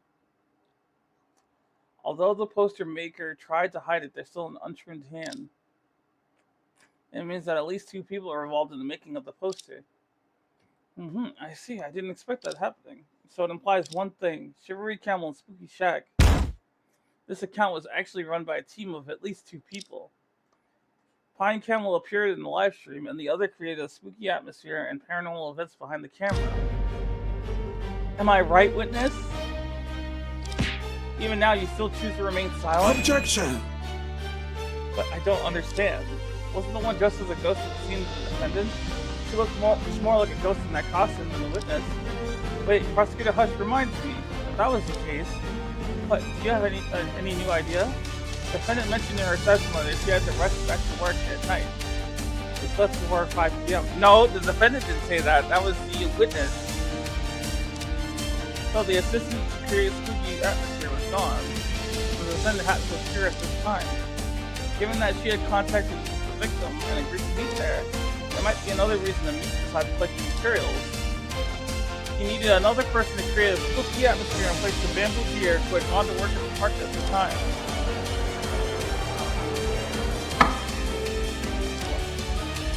Everything sounds strange, but still explains the defendant's odd behavior. Defendant, do you agree with the lawyer's concerns? Huh? Do I need to agree? Whatever Luna says is right. Are those? Oh, those are for her glasses. Oh, okay. I was like, why does it look like she's wearing earrings? You really don't care about your verdict, do you? Your Honor, it doesn't matter if my client agrees or not. The point is the witness's attitude. She has to explain why she appeared at the crime scene that day. I can't say anything. Being silent now is just useless. To confirm whether the witness collaborated with the victim, the defense suggests that the police do one thing. Please immediately conduct a thorough search of the scene to check if there are the witness's fingerprints or DNA. If she did collaborate with the victim, there must be traces left. Did you really do that? This is indeed a reasonable request. Okay, I'll contact the police at the scene and tell them to start the search immediately as requested by the defense. You know, his sprite does kind of remind me of something, like, or someone from Ace Attorney, but I don't remember who. Oh, was it Alva? Quercus Alva?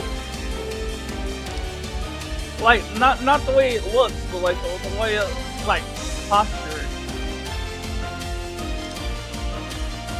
Also, Loki kind of reminds me of Arya Steelwind from, what's it called? Attorney of the Arcane. But then again, I'm sure that is a coincidence, because Arya doesn't have that hunched over look about her. Really? I've already sent out the text message a few seconds ago. Let's police up the scene and tell them to set the search immediately. Well, fine, you guys really leave me no choice. Alright, fine. I admit it. You know that I'm short of money, so I work multiple jobs at the same time. Sharing with the Shivery Camel and helping him create the atmosphere was also one of them. Because I'm good at handicrafts, I often helped him make some ghostly props. How many jobs are you doing at the same time? Hey, all of this is for making money! Really, please trust me. Since you were the victim's collaborator, you were quite familiar with each other, right? We were friends, I think? I've been helping out since his debut. But getting caught doing these supernatural tricks would be embarrassing. That's why I don't want to say. So sorry for all of you here. If anyone wants to buy some exquisite supernatural handicrafts, you can contact me after the trial. Who would buy such things? The defendant's reason for stealing her actions seems somewhat reasonable. Defense, what do you think? We still believe that the witness's role in this case is highly suspicious. If she was very close to the victim, there would be two problems. First, there might have been conflicts between them that were unknown to others, which could have generated a motive. More importantly, there's an unavoidable possibility now, since we work closely with him in B2 and are very familiar with his appearance and actions. Ooh. Even with a big difference in appearance, you could still have impersonated him to continue the live stream after his death. Order! Order! No, I just spent a little time with him in B2 before 4:30 p.m., just a little. Although shortly after that, Shivery Camel's live stream was paused for a while in the afternoon, right? That was when he used his key to open the door and send me out. Because I hadn't inspected the building yet, I had to walk around a bit before leaving, or else I'd get scolded by my other boss. The victim's live stream started at 3 p.m., and there was indeed a pause from 3:52 to 4:30. The one who continued the live stream after 4:30 was Shivery Camel himself, because I had to rush back to the park to clock in. Do you have any evidence to prove that the person who continued live stream after 4:30 was the victim himself instead of you? Hey, I do. Huh? Really? Yes, I will tell you everything I remember this time. She's trying to change her testimony? No, I definitely can't miss this opportunity.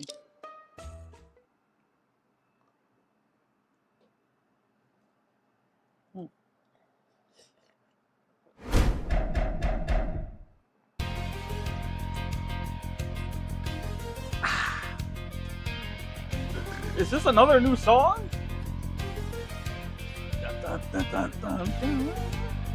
See, working for Shivery Camel, and at the same time, I was one of his most loyal fans.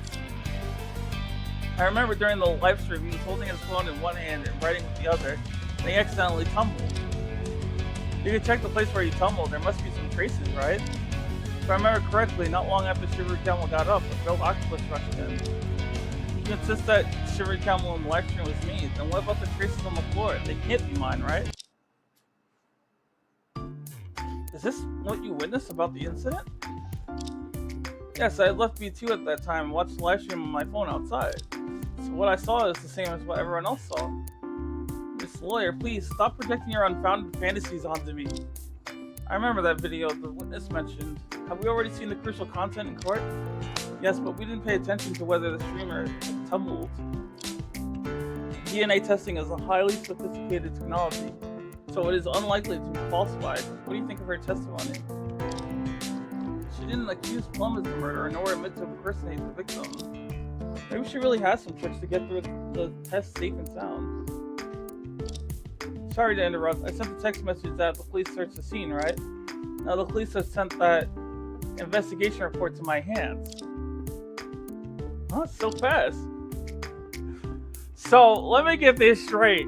You can't remember to do any other aspect of your job, but you can get the world's fastest results. Basically, Amazon Prime levels of quick, maybe even faster, flash levels of reports directly delivered to your hands. That's insane. We did find a small dot of blood at the spot where the streamer tumbled in the video. They immediately extracted DNA and conducted a preliminary comparison with the victims. It can be confirmed that the blood was from the victim. How could that be? The blood and the traces of the tumbling are intertwined, which makes it very difficult to be falsified. It confirms that from 4:30 to 4:54, that streamer was indeed Pine Camel himself.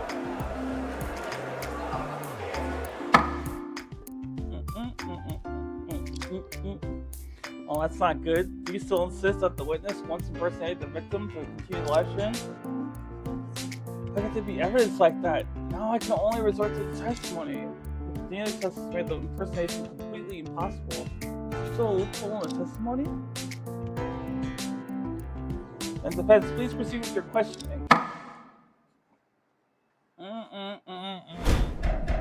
Cross-examination!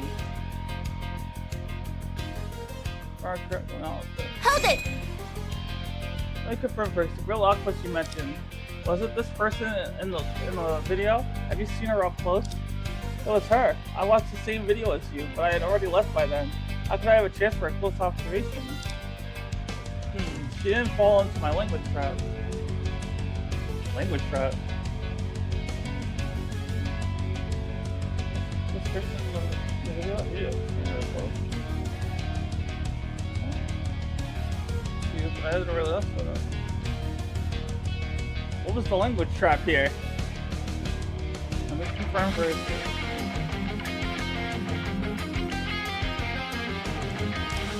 At the time, just like you, I was familiar viewer should reach down the question. I don't know for sure that Girl Octopus was the person in the defendant's case.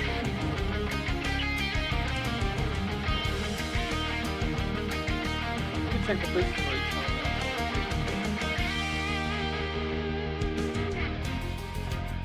Hold it! First, why did he write during the live stream? If I remember correctly, it's because he was so scared. The audience persuaded him to write a secret seal to ward off evil spirits. Did it really work? Obviously not, or he wouldn't have tumbled right after writing it and ended up dead. So why did he suddenly tumble?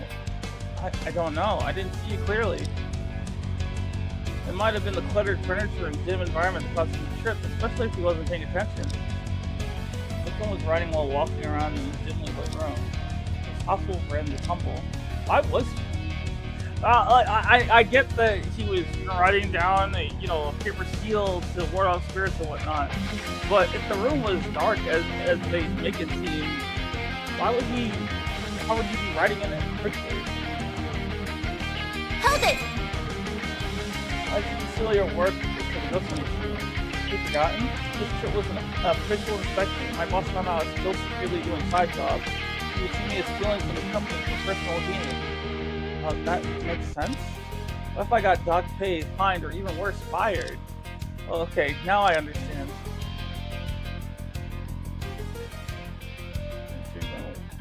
Hold it! According to the DNA test result from the scene, the blood did belong to the victim's hind camel. Is it possible that the blood was actually fabricated afterwards? Huh? Can blood be fabricated? The police not only extracted the blood, but also found slight scratches on the floor. Traces all match perfectly with those in the spot where the victim tumbled. In other words, it's impossible to fabricate such a scene unless it's made by an extremely skilled forensic expert. Wait a minute!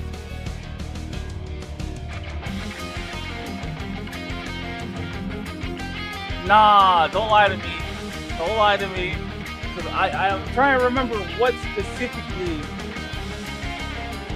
I'm trying to remember what her thing was. Because I do remember the old man basically saying, praising her, saying that she was like a highly respected officer, and I promise you, Orchid, please, I beg of you, not like this. Well, this can't just happen to be a princess.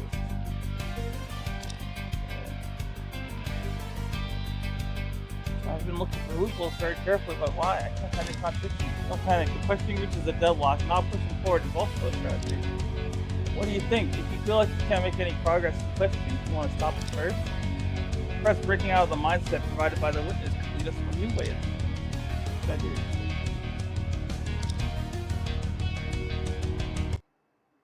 Let's let it go.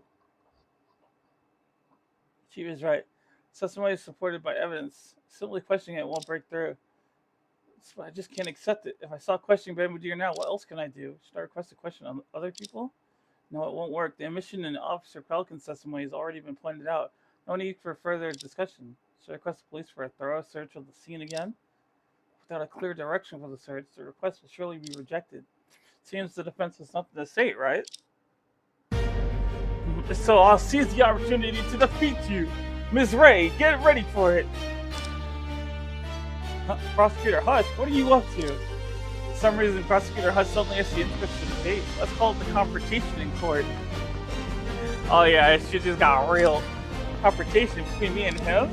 I'm clearly at a disadvantage now. Does he really need to launch another attack? Well, despite his age, he's still acting like a young man in times like this. Court confrontations are a tradition passed down from previous generations. This is a verbal battle between lawyers and prosecutors. Listen carefully. Next, Prosecutor Huss will likely present several logical arguments to challenge you. But even the best laid plans can go awry. You must find the loopholes in his arguments to refute. No, refuting doesn't require evidence to support. It's better to check the evidence you have before starting. If you choose an argument you can't refute, you'll immediately suffer a blow to your momentum. Besides, if you do nothing and simply let the other side speak, your momentum will also be better.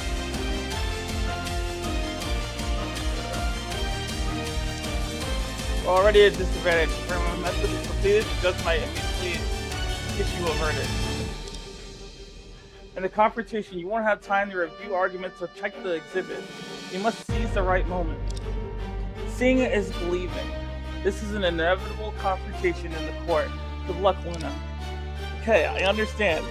The idea of a one-on-one confrontation is a bit worrying. I think I could have a try. After all, my opponent is just this old man. Before the confrontation, maybe I should review the exhibit? During the confrontation, the prosecutor will present several arguments which will proceed automatically with the voice. Within these arguments, there will be words highlighted in red for your attention. If you find any errors, refute them by clicking the refute button. If your refutation is correct, the plot will continue. Check the top right corner to see which argument you are currently on. After all the arguments are presented, it will restart from the beginning. You have an additional momentum during the confrontation. If you refute a wrong argument or fail to refute, you'll lose some momentum. HP will only be deducted after your momentum is completely depleted. Successful refutation will restore your momentum, so just do it. I'm scared, guys. I'm so terrified. It sounds like a non-stop debate. 既然你已无话可说， 那老夫就要做总结陈词。要是不服气，好，您的挑战，我接受了。到目前为止，你没有证据可以表明镜头中的不是死者本人。视频里有着死者被被告推下的画面，这不就是所谓铁证 ？Objection！ 镜头中拍摄到的瞬间，未必就是案发的瞬间。您以此来说铁证如山，是不是有些牵强了 ？Objection！ 抱歉了，这位证人从来没主张过被告就是凶手。即便如你所说，视频里无下案发瞬间，难道就能证明？ Does it prove the defendant is innocent? 不能吗 Does it not? 就算如 Even if it does, 此， the defendant 被告 remains. 依然是最可疑的人， The most 你没有 suspicious 办 person 法否 undoubtedly. 认这一点。 That's not true. 上面说也没错。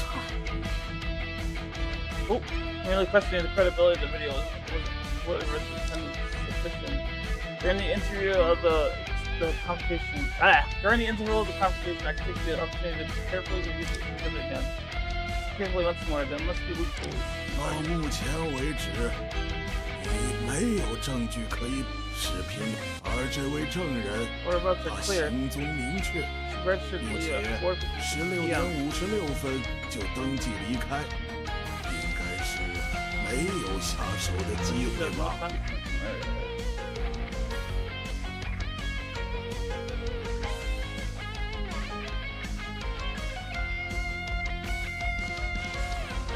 Okay, let's try this because it seems I need to find a weak point in the argument. My momentum will keep losing if I just waste time and do nothing. Apparently, it's still the confrontation. 到目前为止，你没有证据可以表明镜头中的不是死者本人。Objection！正如我之前所说，我方坚持被告无罪，所以视频中的死者一定是某人假扮的。Objection！ Objection！ 他总要有点根据的，空口说话。The evidence is not necessary. You know, I can make sense of the story. 八抬大戏。根据我还在找呢。I'm still looking for it. Well, now I know there's a murder in the video. At this point, his logic is flawless. So hastily refuting it probably won't lead to any good result. During the interval of the conversation. 到目前为止，视频里有着死者被，而这位证人他行踪明确，并且 Objection！ 证人只留下了一个离开的时间，其余时段的行为都是空白。在这种情况下，根本无法证明他没有作案机会。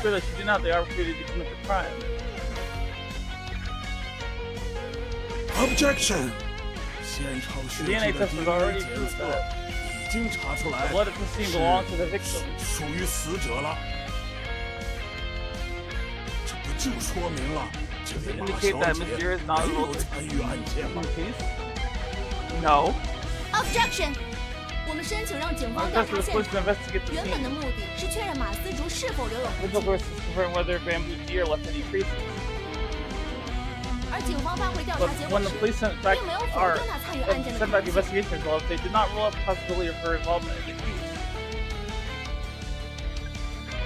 在这种情况下，我方无法认可您将他参与案件的可能性排除在外。That's a fair point. That's a very fair point. That sounds a bit reasonable. As refuted, prosecutor has maximum momentum is back. Wait. I know, young lady, your argument still doesn't make sense. 小姑娘，你的主张还是站不住脚。I didn't expect the second round. If I need to check the exhibit, I better do it now. 无论证人做过什么。16点54分的视频和 DNA 检测都能证明，当时死者还活着。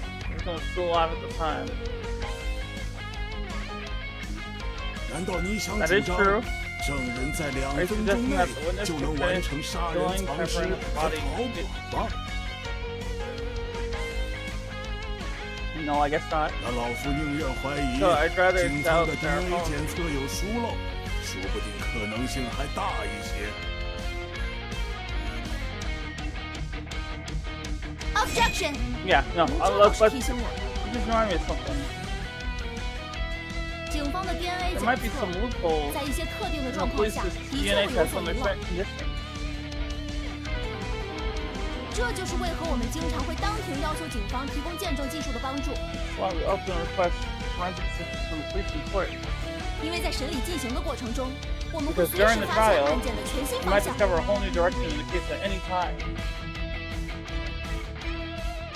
Objection！ 照你这么说，是在怀疑警方提供的检测结果有问题喽？要质疑警方弄虚作假，这是不小的指控，而且要真凭实据再说。Objection! Thank you, prosecutor. I haven't thought of this possibility. Though it might be more shocking, it's definitely worth a try. 您没有理解我的意思。我所指的遗漏，其实并不是检测结果作假，而是一些极其少见的情况，会让我们对检测结果有所误判。This is the omission of some extremely rare circumstances. I really don't understand. 老夫实在是听不懂了。辩护方，不如就请你指点一下吧。警方在 DNA 检测结果中可能存在的遗漏到底是什么 ？What if in this situation, Bamboo Deer is actually Spooky Camel, and Spooky Camel is Pine Camel is actually like they switch and now he's alive, but she's not. That would be something.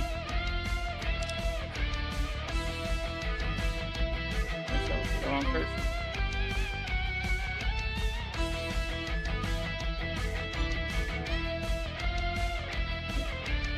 That's it. 在一些特定的情况下，两个人是可以拥有完全一致的 DNA 的。I don't think that's the case here. I really don't think that's the case here. I shouldn't have picked that.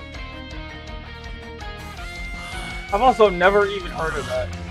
看来老夫没有一口气拿下胜利呀。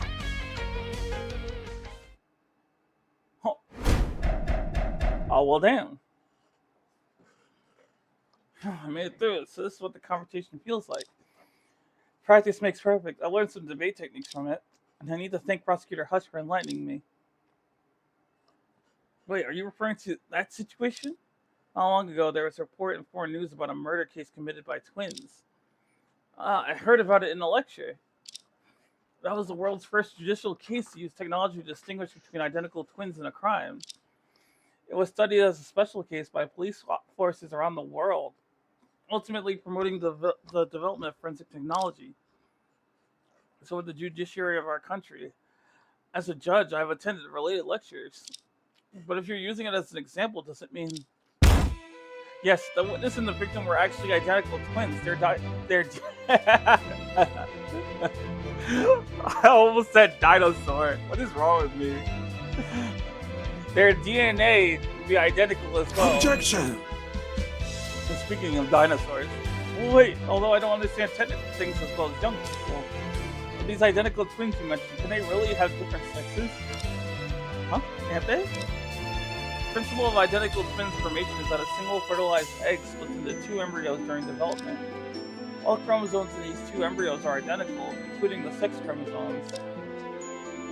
Although there have indeed been extremely rare cases of opposite-sex identical twins in medical practices in such cases, the female embryo usually does not develop completely and should be much shorter than the average when grown up. So that's how it is. But the witness's figure looks quite normal, even a bit taller than average girls. Defense, tell me, what exactly are you claiming? I want to claim that Bamboo's Gear's DNA matches Pine Camel's. I must suggest the column raised by cheat. Someone must look it over thoroughly before answering. Alright, in that case, the witness Bamboo Deer.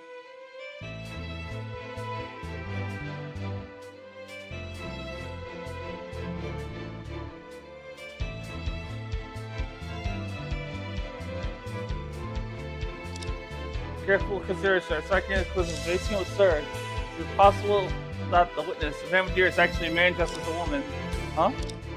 Huh? What? A man? That's right. Are you serious about what you said? Yes, I know it sounds absurd, but it is the only reasonable possibility. This case has too many inconsistencies. In the first half of the trial, we have proven that the crime scene was tampered with. The traces on the victim's body does not indicate that he experienced a secondary fallout near death. So, you know what is absolutely insane to me, right? Is that I said the very moment that I looked at Bamboo Deer, I was like, that's a man. That's a man. And if it turns out that that was true, I'm gonna lose my mind. There happens to be a blind spot in the video of the victim's fall, which makes it more difficult to discern the truth. The victim had already died at an earlier time, and later it was this witness disguised as him to scream. Everything would be explained. This does make some sense, but it was the witness who disguised as the streamer and fell during the live stream, and yet the scene has the victim's DNA. Well, what? I think I just want to get it up. See the last one. If the victim had already died at an earlier time, and later it was the witness who was disguised as him to scream, everything would be explained. But it was the witness disguised as the streamer and fell during the live stream. The scene has the victim's DNA. The only explanation I can think of is that the witness happened to be the victim's identical twin brother. This was pure Well, Your Honor, I know it's impossible to detect the person's DNA in the courtroom, but verifying the gender is very easy. Witness, would you mind as the forensic expert confirming your gender now? You can leave the remaining issues later. I think I know the real reason why this got taken down. Objection. Objection. Damn, that was nice though. They gave the witness an objection. No, don't bother. Huh? 难道你打算强行拒绝？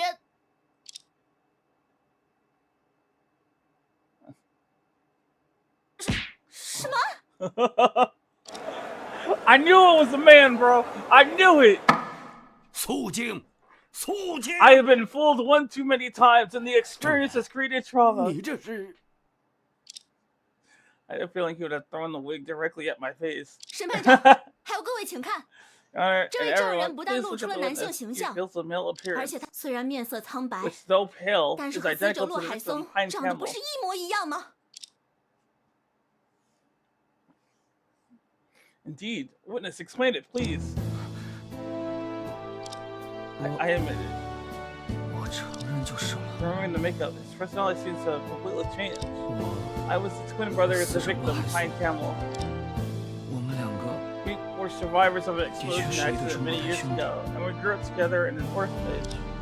When we were young, I was adopted by the Deers. That's why our family names are different. Although we didn't live together, we still kept in touch. That's all. Damn, an explosion that killed their parents. But witness, why did you conceal this information? Are you trying to deceive the court and hide your suspicion of murder? No, I didn't kill anyone. Before coming to court, I truthfully provided my personal information. Given my physical condition, I can't get the job at the park. I have no choice if I want to earn the money. Wait, what?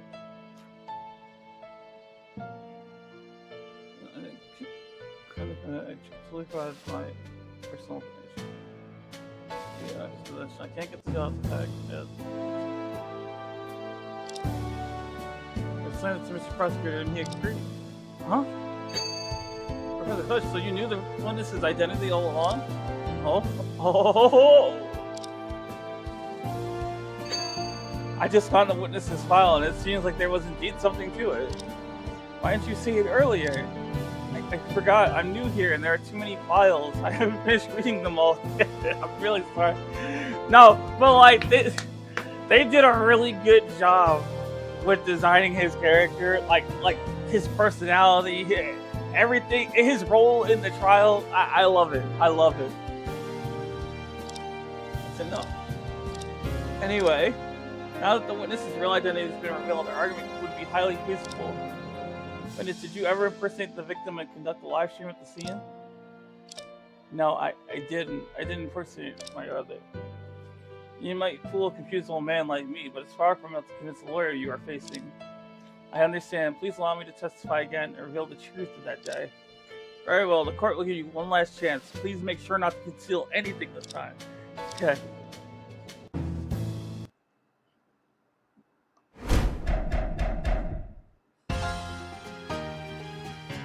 Ooh! Ooh! Ooh! I promise you, I need that CD, man. I need that CD DLC. I need it. Yeah, I was a younger twin brother, Shivery Pine Camel. That doesn't mean I impersonate him. Our house only had one entrance on the second floor, and the key was always with him and never taken off when he died. My brother made an appointment with the novelist and gave her the other key. She has had since then. If I had impersonated Shivery Camel and conducted a live stream, I would have had to stay there until the novelist arrived. The novelist, despite wearing a mascot costume, confidently barged in just like in the video. If I tried to get out, I would definitely run into her face to face with the TV. Sorry, I don't have a cloak of invisibility and the novelist is not blind, so your appearance doesn't make sense. Sounds so weak and feeble, so this is his true face. And this, Is your usual appearance, in way of speaking, just an act for performing at the park?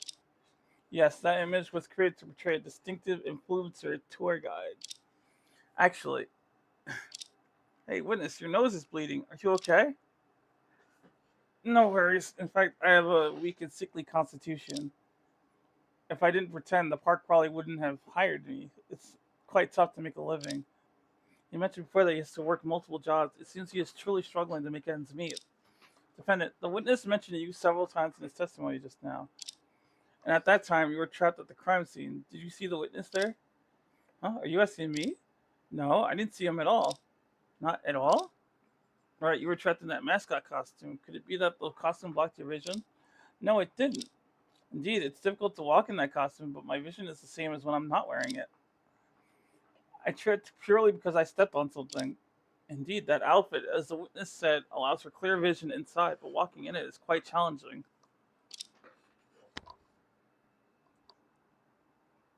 Oh, I thought I heard somebody calling me.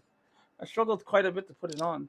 The structure of its legs is stiff, and you can only walk towards the front of the costume.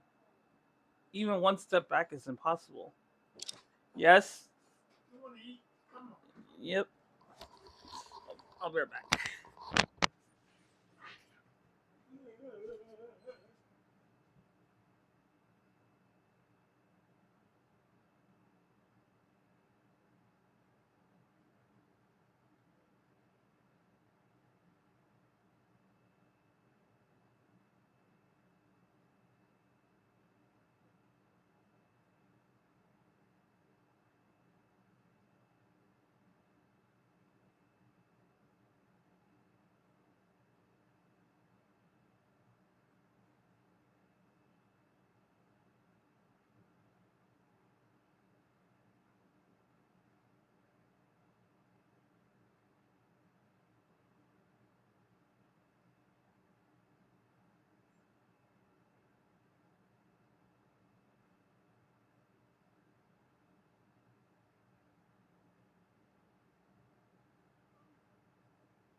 I got my din din, my din din din din din din.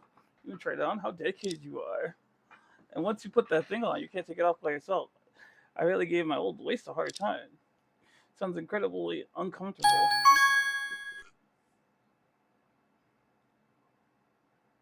Okay, you take off on one zone.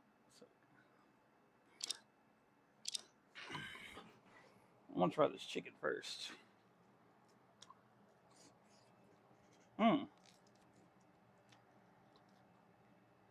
Air fried chicken's not that bad.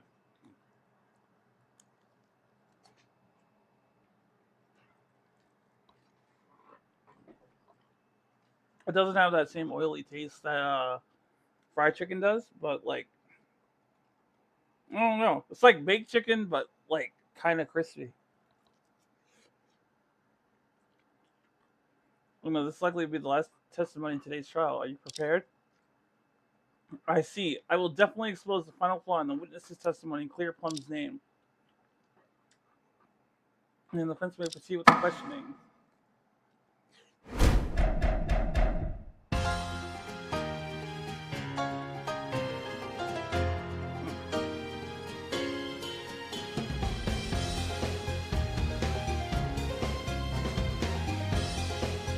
Hold it! I mean, you did not accuse her. You definitely ran into the defendant with moving. Yes. What he said makes sense. You can clearly see the front of the costume, the mascot costume in the live video. Doesn't it prove that the defendant entered front first? So have evidence.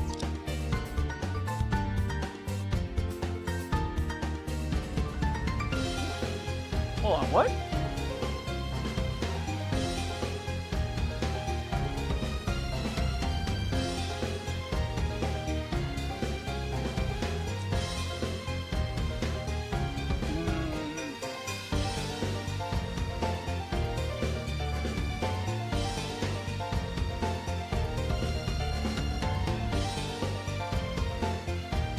I don't even understand what's supposed to be in here.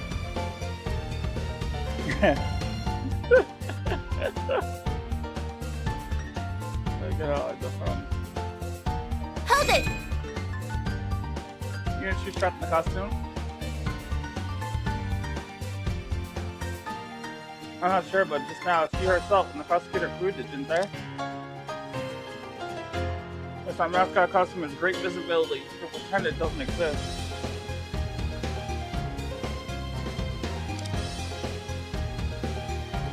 In other words, when wearing it, the tremendous field of vision is almost the same as when not wearing it. The visible field and the light spots are the same as when not wearing it, right? If you wanted to get out, you definitely run into problems in the costume. The costume has a very good internal field of view. The problem had no reason not to see the front, but why didn't you see him?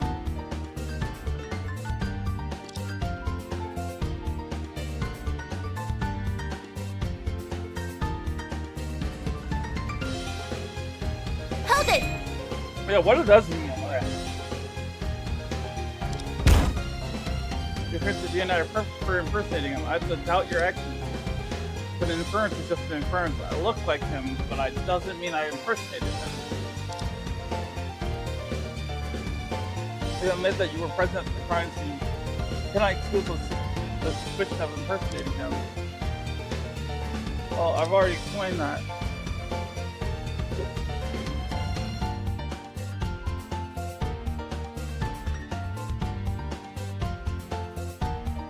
Hold it!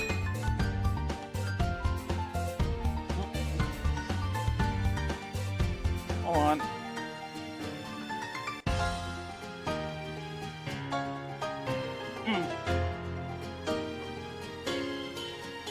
God dang it, why is it everywhere now? But I used to be familiar with the murder house. I was my brother's assistant. It's normal I knew things that he knew.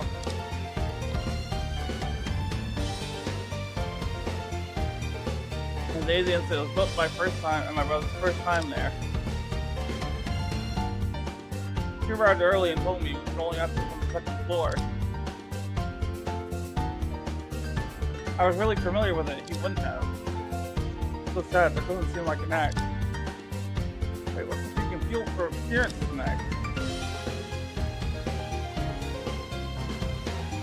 Yeah, but the bleeding from his nose wasn't. Hold it!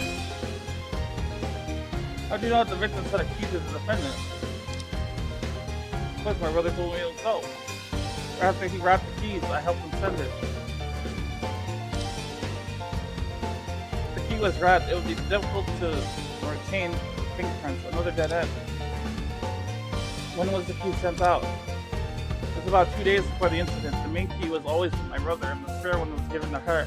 If I interrupt, the structure of that key should be based on the traditional Mortise and tenon joint from our country.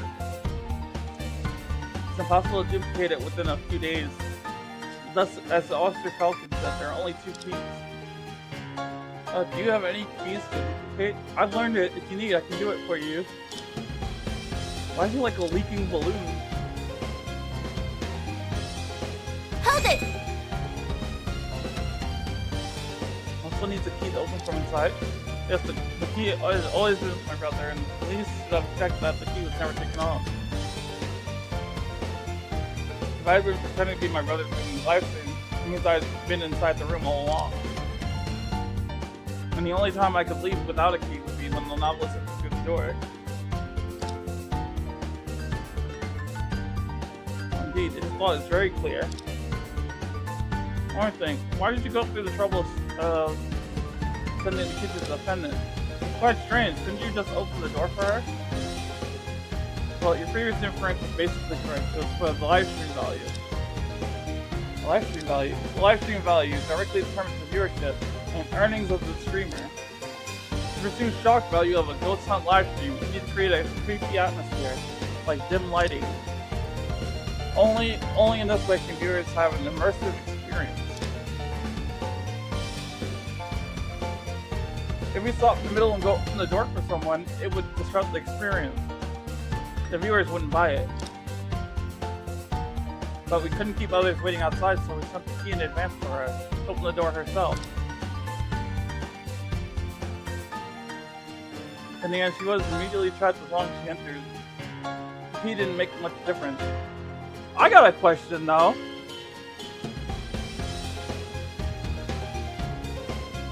Clearly the suit has no fingers. So how did she open the door to begin with?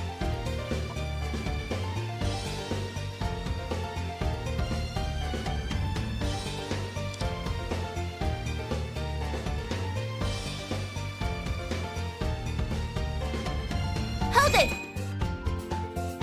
Don't want to wear glasses and never vision very far. Wow, these glasses are plain lenses just of the image of a rider. My eyesight is very good, and I didn't wear glasses when I wore that outfit. I guess it does use light. Anyway, it's possible to by the defendant's vision problem.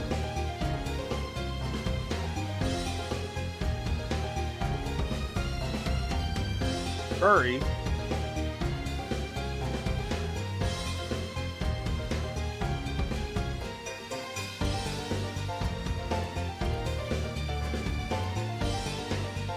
Objection! Oh, my first penalty! No!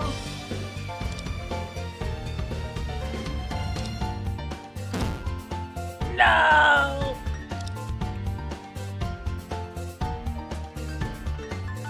Alright, fair enough, fair enough. Actually, hold on. Look at this again.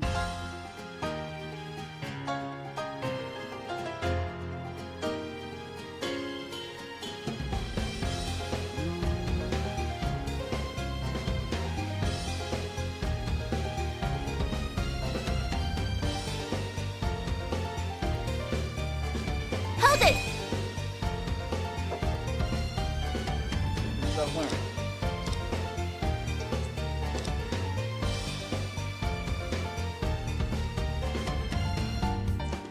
You can clearly see the front of the room live.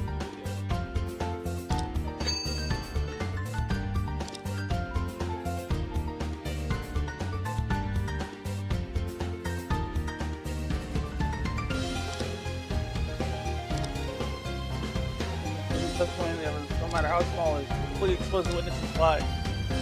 That's why this one is a possibility of escaping. It's very hard to deal with. Most people do not miss any small decisions. Try my best. Alright, well then let's try this. This one. Objection! Of course. I had a feeling. No, the moment that she said that evidence, that was the first thing I thought of. But I thought it was too obvious. I thought it was too obvious to be that statement. I found the flaw, but the conclusion's rather strange.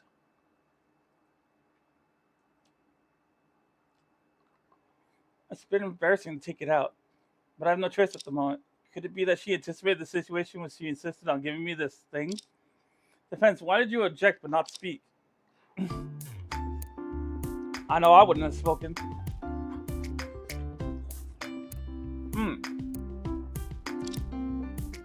That's a good tomato. A little sweet. Objection! That's why are you also starting to mess around in the courtroom? So you were messing around before? I'm not messing around. The witness said if he was hiding in the room, then it would definitely see him upon entering. After all, wearing the costume wouldn't have obstructed the front view.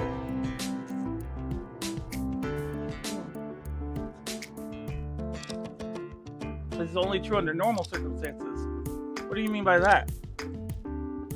Please look at this drawing. The abstract drawing is a selfie of the defendant Plum Swift. Since her phone has been confiscated by the police, we can only use this drawing as an illustration. The selfie was taken when she arrived at the community entrance and was sent to Chivalry Camel online. Although the style of this drawing is quite enigmatic, it contains an important piece of information. Important piece of information? I don't see it. Defense, why don't you point out what the important information is? I understand. Let me point it out. I'm scared. Don't make me do it. information is right here.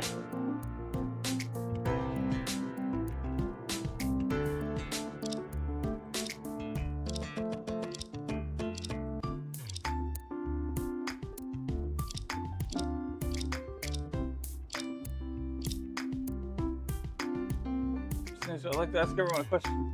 Taking a selfie naturally, you would point the camera towards your own face, right? Indeed, occasionally I take selfies too. It's much more convenient than before. If that's the case, the selfie in question naturally represents the front view for the camera. Of course.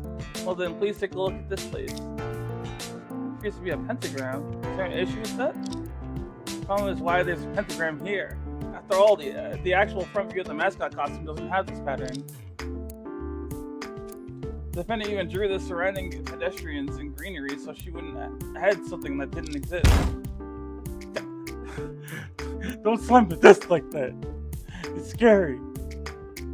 Please check that mascot costume. Confirm if there is such a pentagram on it. Oh yes, I remember now. Indeed, there is such a pattern. I even noted it down. Look, it's on the back of the costume. This pentagram is actually cute. Wow, it's an elder sign. Lord, evil God, looks so cute because of this deal. This thing is quite complete. In that case, the defendant only drew something that was already on the costume itself, so there's no contradiction, right? No, this is a huge contradiction. The thing that this pentagram is on the back of the costume proves something astonishing. The defendant wore the costume backwards. That's why the pattern comes from the back, appeared in Plum's front facing selfie. Objection! Here, I'm gonna move this, ooh, okay, good. I'm gonna move my food over here. That way, it doesn't, you know, get in the way of, like, I'd have to constantly look over to my left and all that. It's just a hassle, really. I'm sure you guys understand. You had to do this like a number of times. I know there are people out there that don't even eat near their keyboard, and honestly, I kind of get it, but like, I'm very careful with my stuff, so I trust my ability to keep my keyboard from getting sticky and all that. Whatever the pattern on the costume is drawn correctly doesn't prove anything. After all, it's just a subjective drawing. So that's why the defendant misremembered the details and added them on her own. How can I verify she wore it backwards? Objection! This drawing originates from the defendant's selfie. It can be verified as long as the police take out the phone of Plum Swift. Oh, I checked with the police and they said they found it. There's a photo of Plum Swift sent to Shivery Camel Shack. How do you manage to do everything so quickly? There isn't much difference between the selfie and the drawing. Not much difference. Look at her. I got it, right. The user who sent this picture via private message named Withered Plum and real name verification so it's appended. Could you choose a better name for yourself? And there's a sentence of the company's Cthulhu draws is coming to devour everything. Ho ho!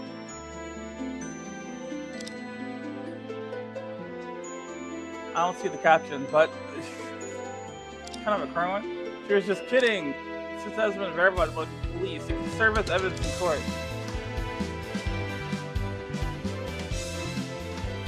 Oh yeah! Ow! I thought I was gonna skip the noise.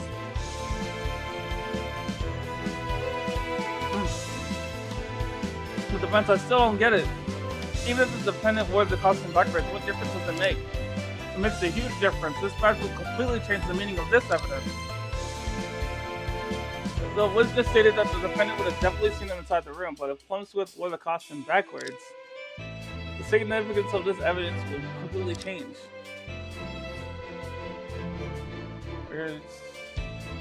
That's it. Does it? Does it? Does it? What do you think? I guess it's not that. Huh? Whoa! You can't just take away two like that?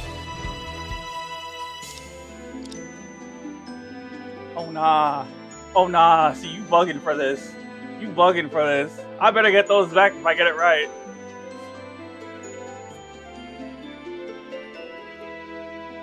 Oh, I'm stupid. No wonder why I got it. That's it. How did I miss that?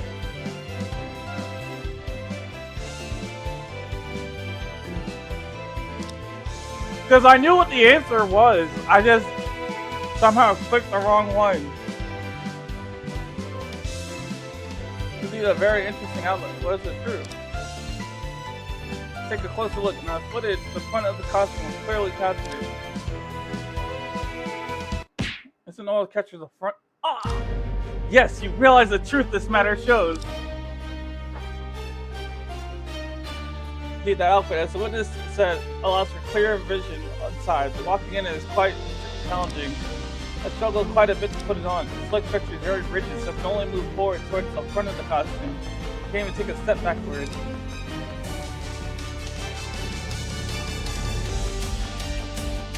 Once we put on this costume correctly, we can only move towards the direction the costume is facing.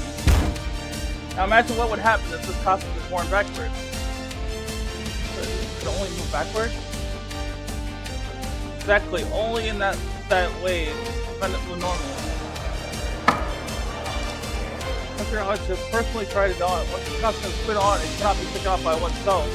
Even if the defendant realized he wore it backwards, he wouldn't be able to switch it back before meeting the victim. And unlike insects, humans have only two eyes facing forward. Let's look at this image.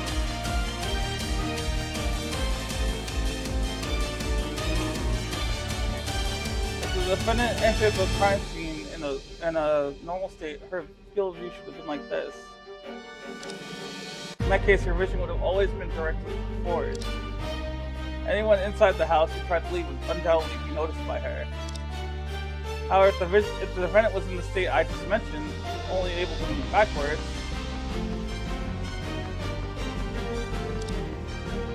then after opening the door, she had to turn her body and enter in this state. When the moment the defendant entered the door, the front of the costume was an absolute blind spot. On the platform with the void below, it's only natural for people to turn their vision downward to confirm their height. At this point, the person hiding inside the house could easily evade her field of vision and leave.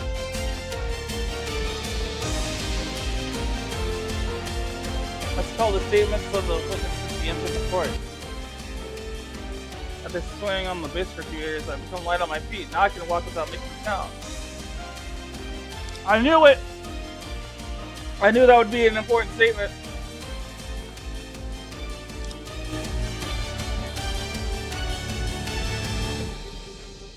But now they need to bring up the argument of, oh, how did they know that the costume was designed in such a way? And I guarantee you that's where they're gonna connect the lines. That's where she got the costume from. Like nearly silent while walking. He is knowledgeable about various costumes. Both factors prove that the witness was able to leave the scene in the way we mentioned before, under the defendant's nose.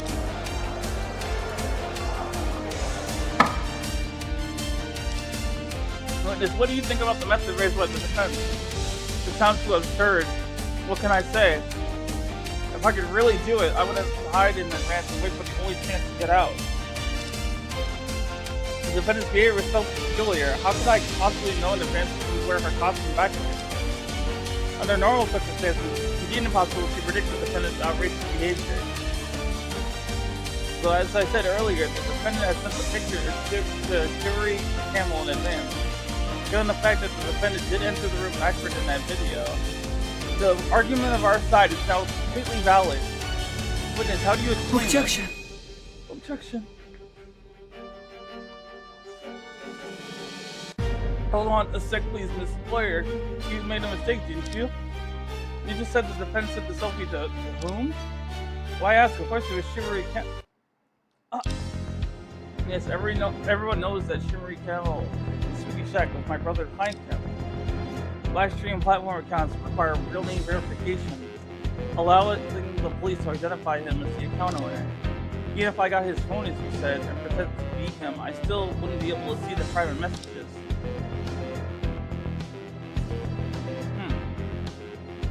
Please allow me to add something. This live stream platform has very strict privacy settings. To access the private messages, you need to enter the login password again. Isn't that very inconvenient?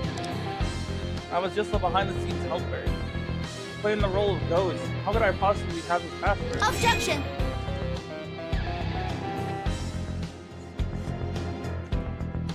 But you are his brother. Maybe he told you the password Objection! before? You claim that I know Shivery Camel's login password, and prove it. I know, Miss Lawyer. You have your belief. I also have mine. No evidence. I will not acknowledge anything you say. How can I possibly find evidence to prove whether someone knows something or not?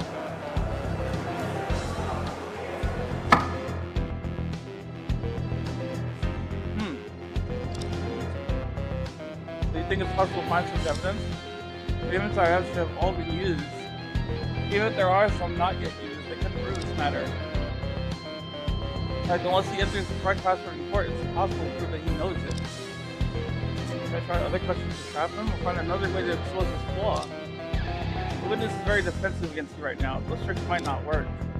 Perhaps you need to calm down now and carefully consider all the details of the case. Maybe the key to the breakthrough has been right in front of you all along, but you haven't seen it. Calm down, Luna. Immerse yourself in all the information you already know and try to organize and scrutinize. Perhaps the truth you're seeking has already been laid out before you.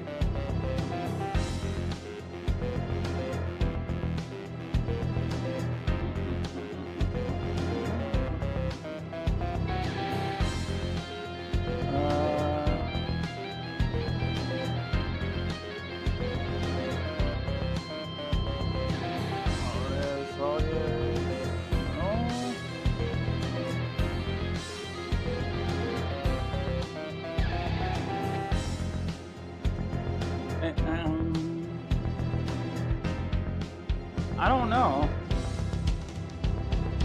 But now to see the big picture, I'll give it a try.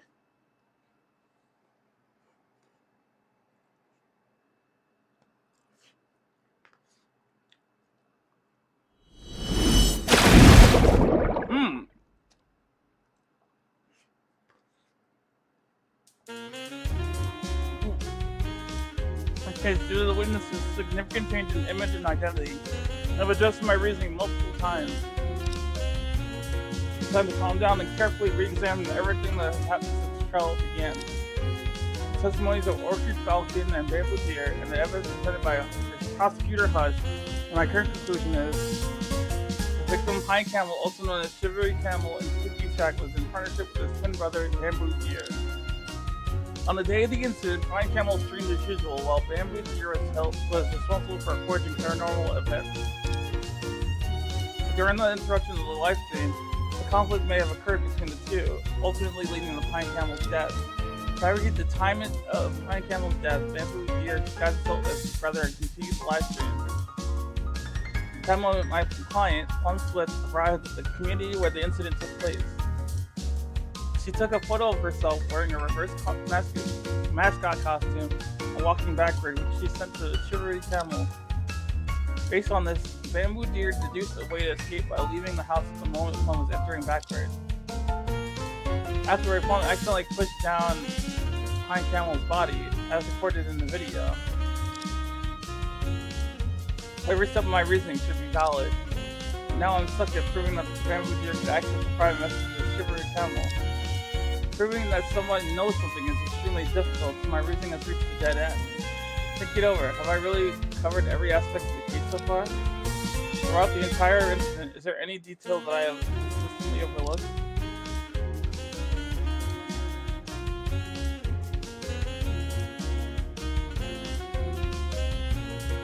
Plum's appearance and behavior were so bizarre, we naturally assumed that it was the normal part of the trip. And in fact, we never discussed the reason why she tripped. Think about it. What was the main reason she tripped and got tangled in the railing?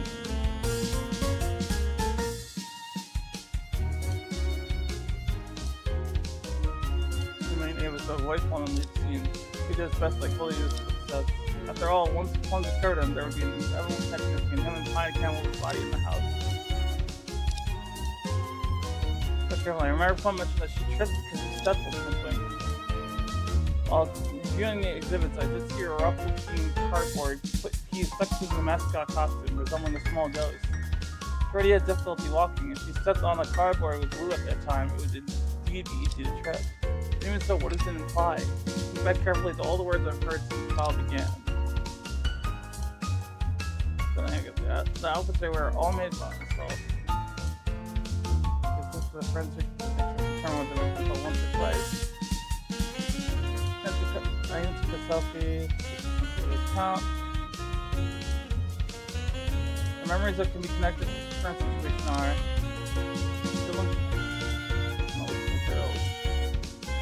Difficult to determine, but they can go once or twice.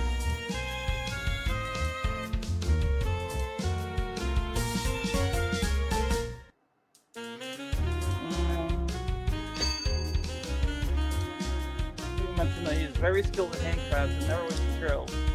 The cardboard seems to be used as a ghost. It looks poorly made and clearly has excessive glue on it.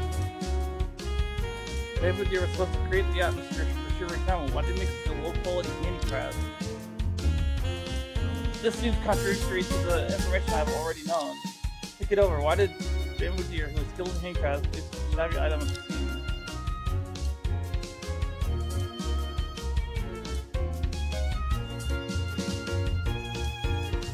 Really good condition there, wouldn't be so much glue leaked outside. Even if Plum did damage something, it wouldn't have been in such a state.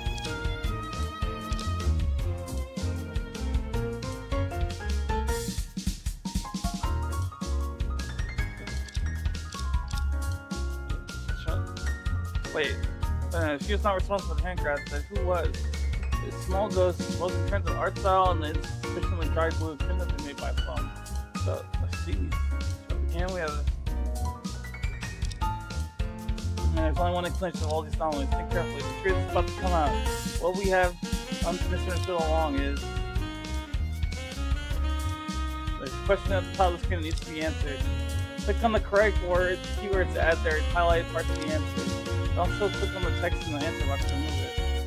Combine the highlighted text to form your answer and move the story forward.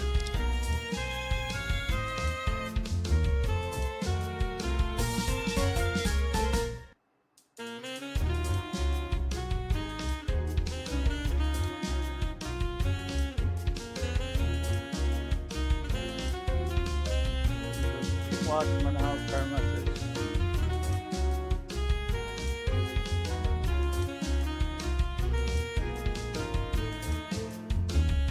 I don't know which one to pick.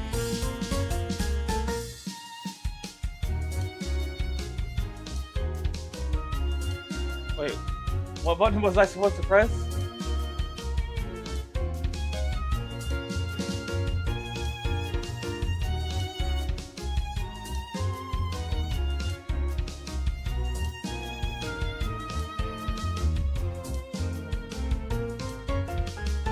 DNA test, chip locks, trip up.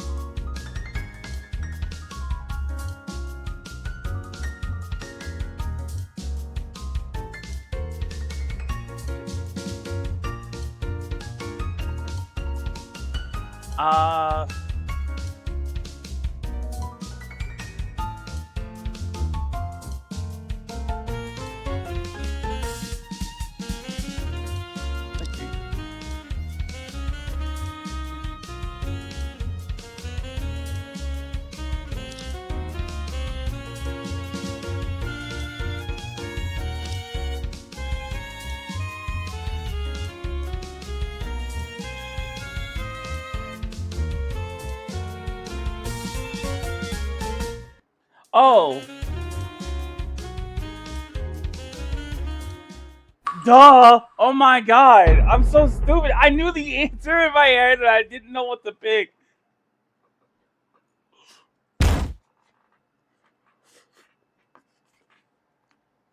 Let's see, it seems that since the beginning of the trial, we have been trapped in a fixed mindset. There's only one reason we failed to reach the correct conclusion from the start. premise on which we have been discussing the entire case is wrong.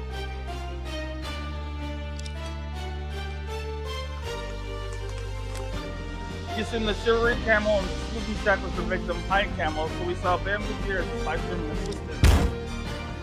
But the truth is the opposite. Witness, the Ghost Hunt live streamers, Chivalry Camel and Spooky Shack is actually you, right? What?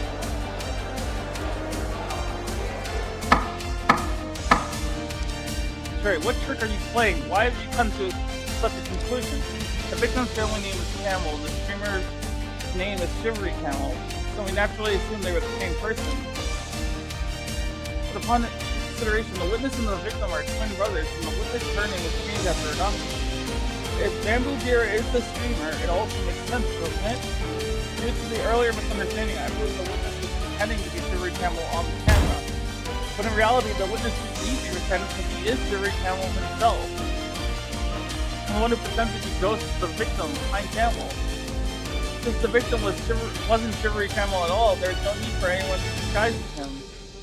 This is the only explanation for the rough handicraft that tripped up my client.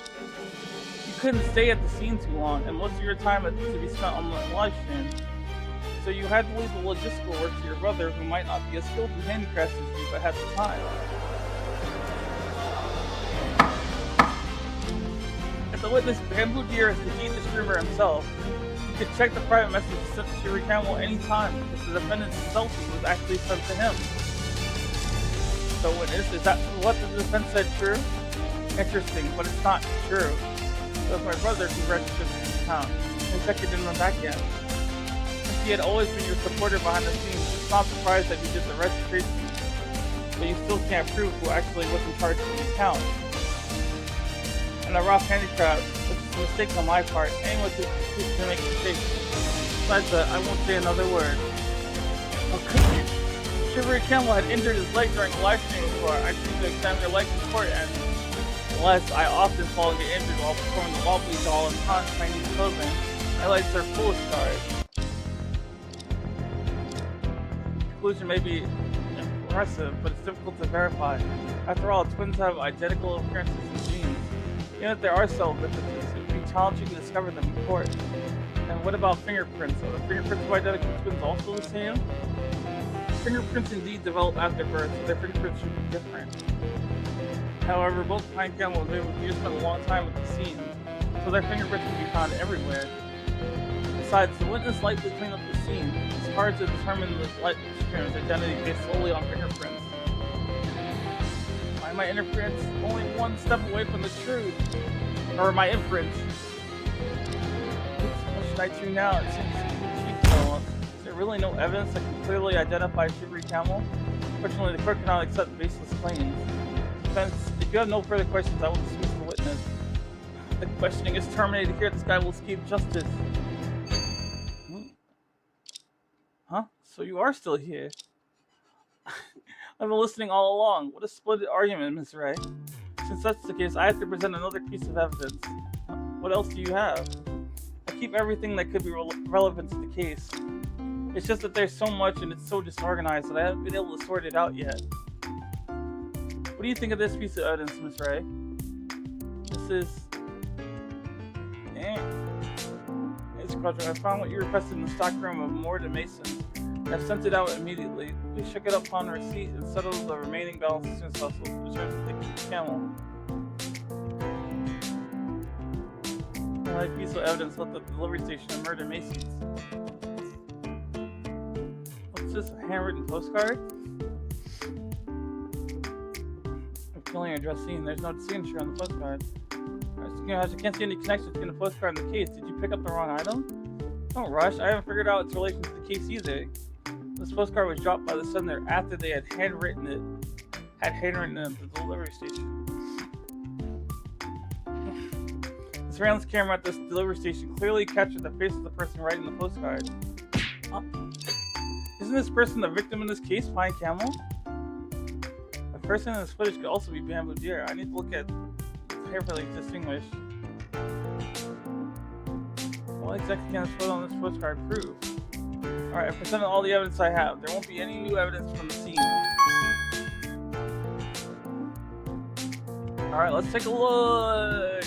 finally got a page 2 of our evidence.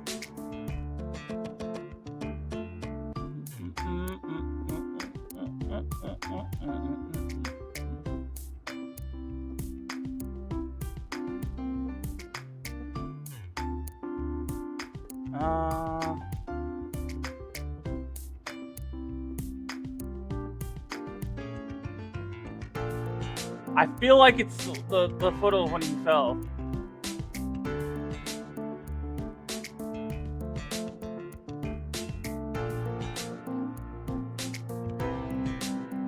And that's the pen. He was holding. That's what I don't get. How would he hold the stick and also the pen and also the book? That doesn't make sense. Because he would have to position the selfie stick to, like, you know, point at him. And that takes up one hand as it is. And then he has to hold the book with the other. And then somehow still right. That doesn't make sense.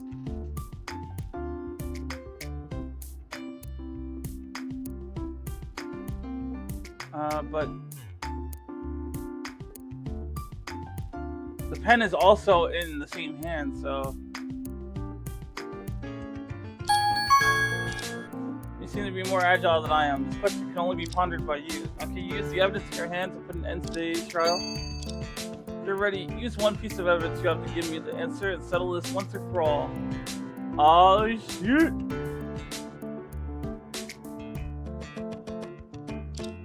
Indeed, today's trial has been long enough. Spence, the court will give you one last chance to present it. This is really merciless. I think I know the whole truth of the case. With the surveillance image provided by Prosecutor Hush and this postcard, she needs to present one more piece of evidence to prove all my deductions. Actually, can I just get one more look at that other? Honestly, yeah. But I was more so looking for this.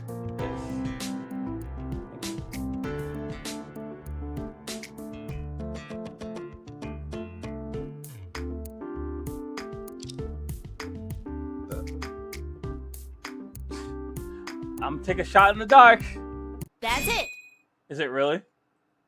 Please allow me to explain. First, please take a look at this photo taken at the delivery station. The time shown in the surveillance footage is 17:25:09. If I remember correctly, the previous witness or Falcon mentioned, police arrived at the scene and described the body at 5:15 p.m., which is consistent with the autopsy record. Let me just, I just want to make sure. Out there, hammer it up. Over here.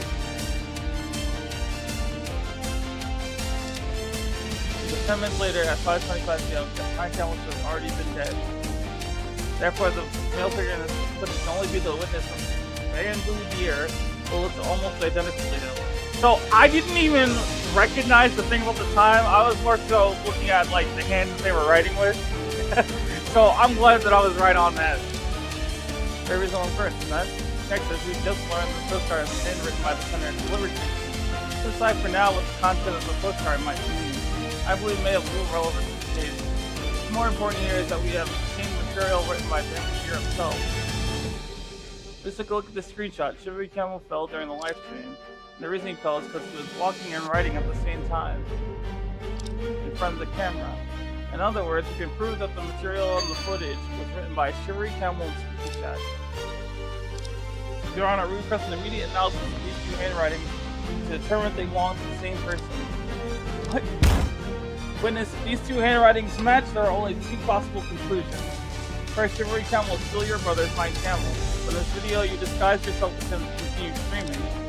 Second, Shivery Camel's true identity is you, giving you ample opportunity to obtain information about the defendant. Regardless of which possibility, you can no longer deny your involvement in this case. Come on, baby girl, where's my fork at?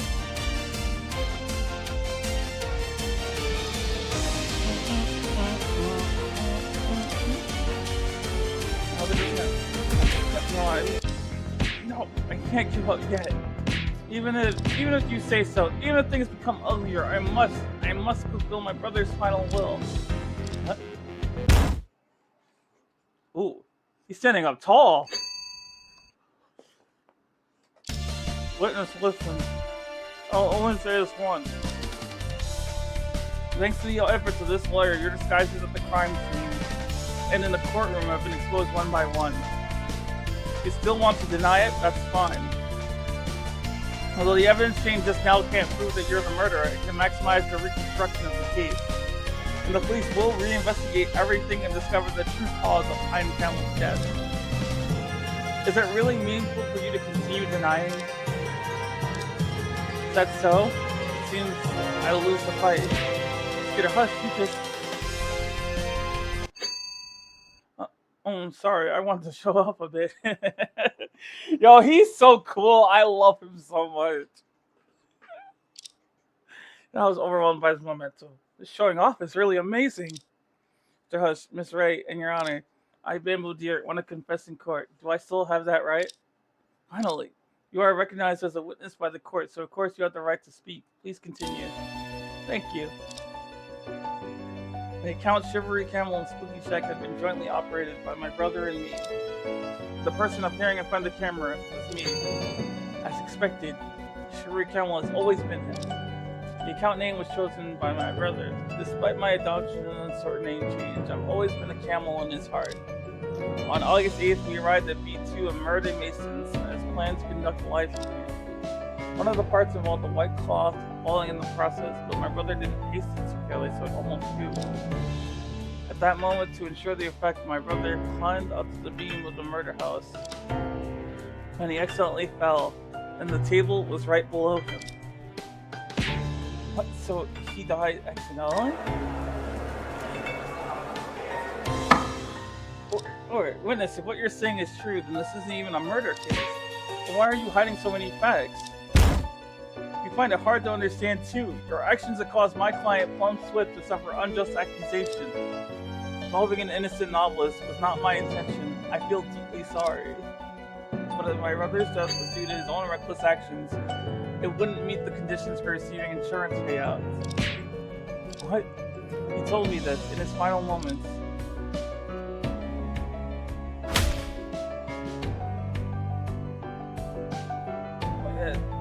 Looks like I messed up. Man, how could this happen? I'll call an ambulance right away.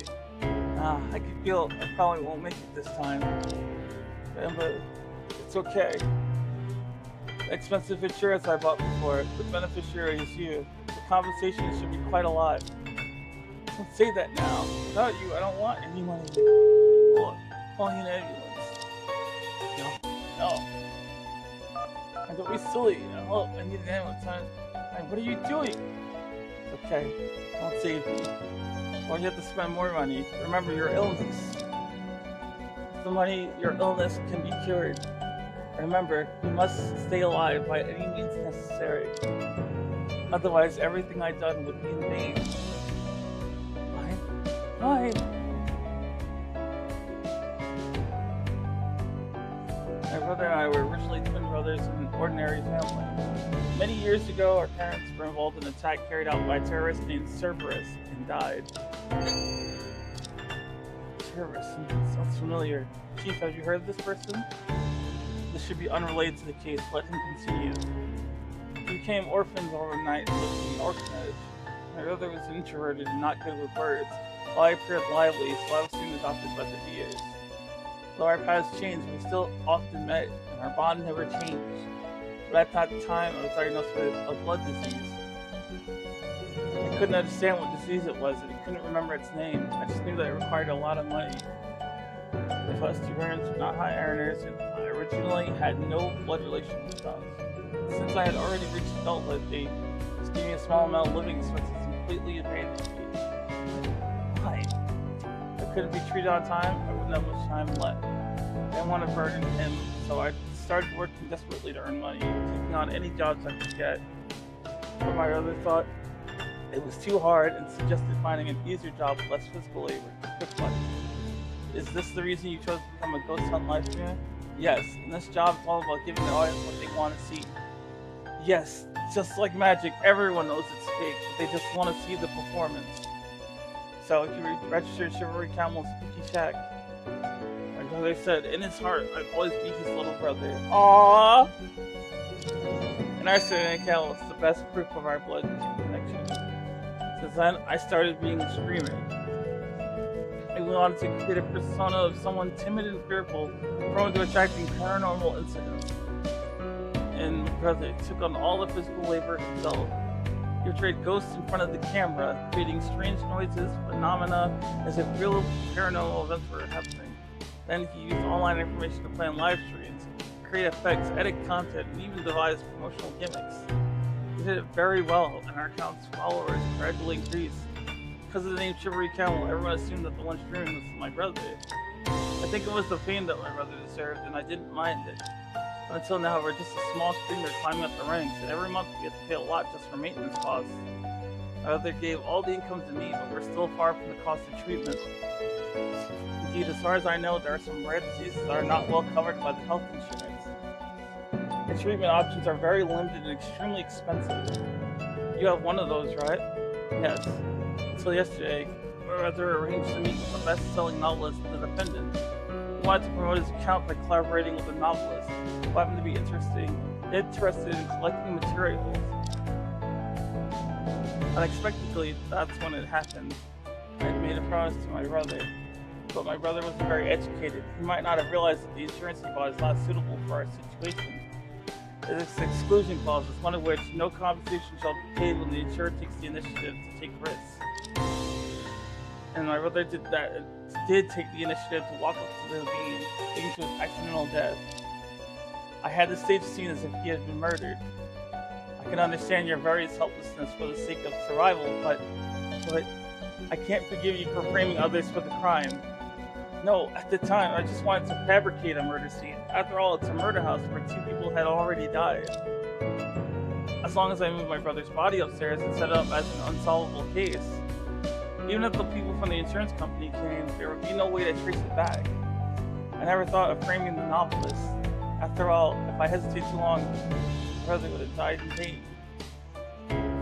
Dang, so he wasn't even trying to pin the crime on anybody. He just wanted to be like, hey yo, he got murdered, take the insurance money, get healed. Because what are they reasonably going to do if he got the money, got better? The worst that they could do is maybe throw him in jail or something, but at least he'd have his health. And there's another important reason for which I did all this. My brother was not sociable since childhood. He had no other friends or relatives besides me. If he just died like this, no one would remember him besides me. They thought of making him die as a streamer, Shivery Camel, during the live stream. Yes, if his death during exploring the murder house could be seen as his final curtain call as a ghost hunt streamer, at least our audience would be shocked and feel regretful.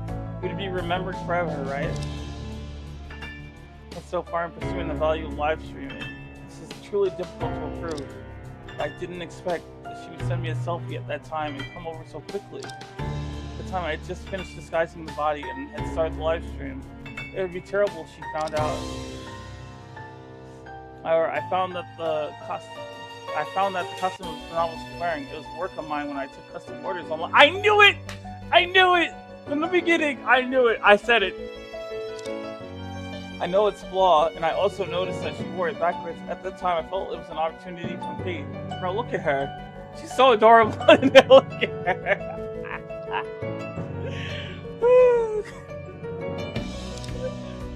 So I took advantage of her entering the house to escape using the blind spot. I never thought that she would accidentally push my brother's body down again. I'm the one who made her defended. I'm sorry. Dang, so he wasn't even really a bad dude. He was just trying to, get the money that he needed to fulfill his brother's wish for him to be healthy.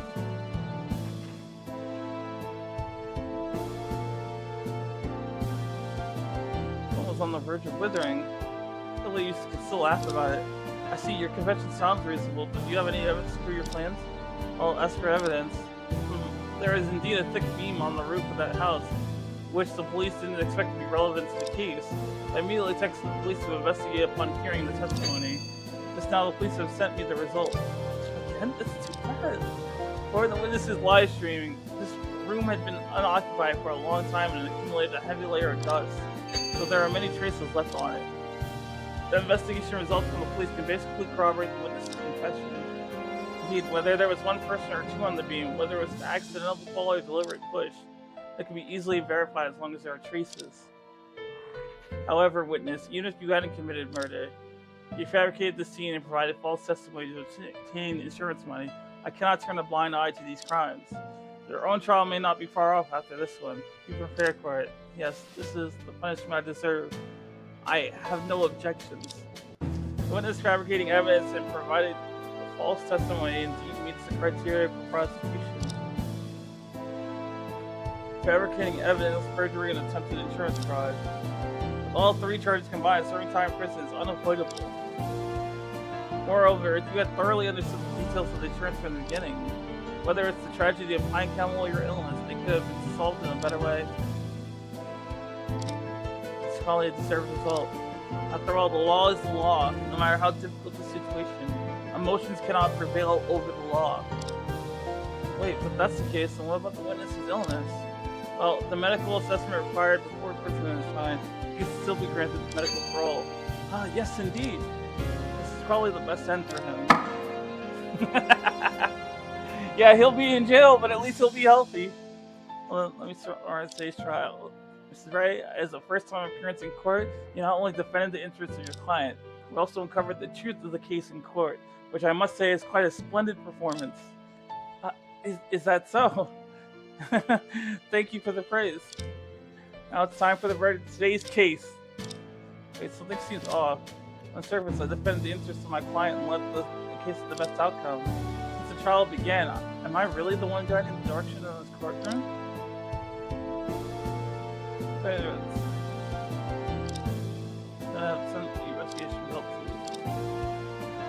Y'all, if it turns out that he's Cerberus, I'm gonna lose my mind. That would be like the coolest plot twist ever. And I hope like he's like a reformed terrorist, you know? Like he realized the error of his ways, turned around and decided, you know, I'm gonna do things the right way from now on.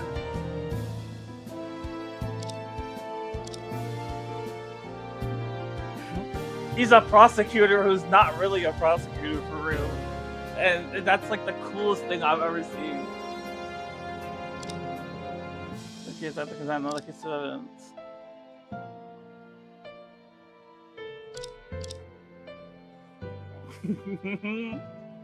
This old man really just a rookie who got his qualification half a month ago and keeps getting confused? Announce that the defendant plunged with not guilty via the death sentence. Prosecutor Hush, Mr. Former Chief Prosecutor, I can finally breathe a sigh of relief. Huh? Former Chief Prosecutor? You stole him as soon as you entered the courtroom claiming to have disqualified. What kind of play is this? Just take it as Mr. Master Hush specifically playing a charade to test the newcomer in our office. Huh? Oh, Master. Since this new lawyer has passed the test? Oh, yes, I have high hopes for her, which is why I agreed to the Procurator's request to hire me and came back specially. Huh? Rehire? What are you talking about? So he was the former chief prosecutor. That's great. I love that. I love that for him. Well, let me correlate you to Prosecutor Arthur Hush, a senior figure in our country's judicial circle, a pioneer of modern court and my teacher's teacher. He also popularized courtroom confrontations to uncover the truth through debate between the two sides. In terms of seniority, I think you might have to call him Great Master. Huh? Great Master? So you're here to play dumb and test me? Just got the qualification half a month ago. That means you've been rehired for half a month. You're not a rookie. You've been not twisted. You've been tested quite a bit, but you did quite well in this case, didn't you? Something feeling a lot of pressure. In my twilight years, there are still old cases requiring capable young individuals to handle. This time, I, together with Charlie and the judge, concealed my identity just to ease the pressure on you in the trial. It only made me more stressed. Alright. Anyway, thank you for your care this time. My pleasure. This time I just happened to take on a case involving a suspect with not so serious crime, but a complex storyline. Perhaps someday in the future we might meet again. Before that day, you should work on improving yourself and becoming more reliable. I will! Indeed, this great master has spent the majority of the time slacking off during the trial. The fact that the case ended up like this is largely due to his subtle guidance behind the scenes. Now I may not yet be qualified to see what he was like when he's working seriously. Well then, since the judgment has been rendered, there's no need to continue this trial. I declare this place closed.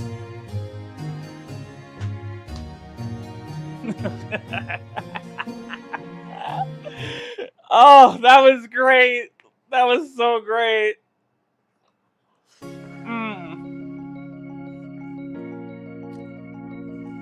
I never thought that my first time in court as a lawyer would involve so many twists and turns. I'm exhausted. Where's she? Wow, Luna, you're so capable. Thanks for the compliment, although it seems you're the one who made today's trial so tough. Since the outcome is good, I won't say anything about it. Don't take it too seriously. In the whole event, I was just a hapless bystander. Decision made. When I get back, I'm going to incorporate Luna's heroic figure into my next novel, Genius Prosecutor.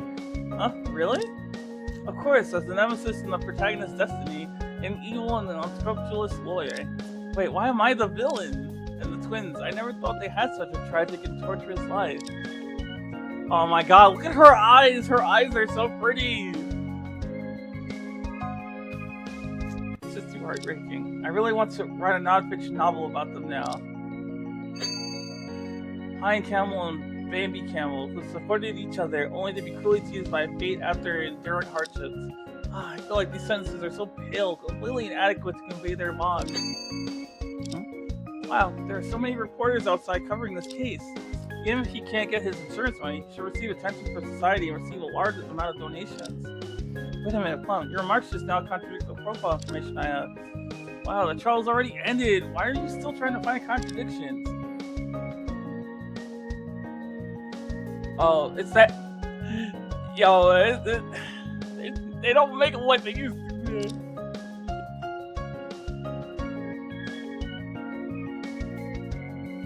That's it! That's it!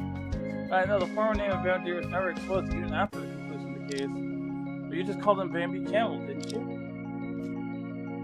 Yeah, it was just a slip of the tongue. This name has never been mentioned in court. How could you mistakenly call him that if you didn't know? That's only mean one thing. You must have investigated the two brothers in advance, right? What are you talking about? If you knew the true relationship between the two brothers and the real identity of Shivery Camel from the beginning, with your intelligence as a best-selling detective novelist, you must have deduced the truth at the crime scene, right? That costume, you said it cost a lot. Isn't it too coincidental that you happen to buy it in Bamboo Deer store? You know what? That's a very good point! Oh, wait, I clicked off the game. My bad. Are you intending to help them right from the beginning? Oh, it's a nice day today, too. In that case, you could have immediately pointed the police in the right direction. You would not become a suspect. I knew that there was something off about her, but I couldn't put two and two together on what. Man, these characters, man, I can already tell that I'm gonna be attached. The writers put a lot of love into this game. I'm so glad that I got the chance to play it. Even if it is just the first chapter right now, there's probably more. There's probably more. Which means that this story is going to drive me crazy. The goal was to help the brothers. You have to become the defendant in this case. Because this way you could involve yourself and draw the attention of the entire society. Those reporters outside were brought by you, after all. Bambi Deer has two goals: to raise funds for his treatment and to have his brother remembered by the public. This way, both of his goals will be achieved under the public's attention. Am I right? Wait, if she can find information about the two brothers, she'll also be able to find information about Master Hush. Could it be that she had anticipated that I, who absolutely trust her, and Prosecutor Hush, who is absolutely competent, could have led the case to its current conclusion? She's a literal genius! I love her! I love her for this. Oh, Luna, the story you just told really moved me. What I want is exactly this feeling. I'll use it as material and write it into my next work. Inspiration is flowing in. I'll just take one step first. Hey, Plum! Plum still looks like an unreliable person. Are those things just now facts or my imagination? Phew. Even knowing her for so many years, I still can't figure her out. Huh? Chief, you're finally back. Sorry for the wait, I just need to confirm something. Luna, congratulations on your successful debut in court. What's that term? Rise from the ashes? Ah, like the Ace Attorney case. Term was not used that way. Thank you, Chief. I didn't expect so many twists and turns in this case. I thought it would be simple. Despite the twists and turns, you had many highlights, especially your final argument. It was very impressive. I especially love the part where she fell backward into the floor and it became like the ocean. That part was like probably one of the coolest animations I've seen in a while. Increased by Chief, but I have a subtle feeling this case is probably far from as simple as it seems. I feel the same. There's still an intriguing mystery yet to be unraveled. It's this unsent postcard, right? There are many things on it that we still don't understand. Who did Bamboo Deer have a request from, and what was he looking for at the Merida Mansions on the day of the incident? Also, where's the destination for the postcard 10009M on this postcard?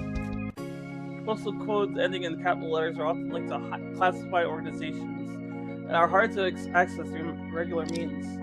Let's leave these matters to Master Lish for now. Is he gonna personally handle it even at his age? Being a prosecutor seems really tough. That's just his style. Anyway, since we finally won the case, what would you like to do, Luna? So reward for your first victory as a newcomer at the office, I'll treat you to something. Really? Then I want to go for a hair spa. Look at that face, man. I think this is the first time I've seen him like really open his eyes. Let's go. I haven't done spa for almost a month. My hair feels dry. It's so annoying. I guess I could skip that. Well, that's it for my debut as a new lawyer. They say that experience makes perfect, but this is already my second time in court. Why am I even more nervous? Fortunately, I achieved victory today. To be honest, I'm quite happy. I'm guessing that there's going to be a chapter for her first trial, I guess. That's what I'm trying to say. I wanted to say prequel, but then that would imply that there's like a whole game behind them. And I'm sure that we'll cover that trial at some point in the future. Of course, I can't be complacent about this level of achievement. For all this victory is not achieved by me alone. Chief and Prosecutor Hush played crucial roles. Even seemingly unreliable Plum may have contributed to the perfect outcome of this case. And more importantly, that disastrous case 5 years ago was a turning point in my life. I chose to become a lawyer because of it, with the mission that I must fulfill. One day I'll figure out all the truth. Yeah. Yeah. Back to title. Yeah.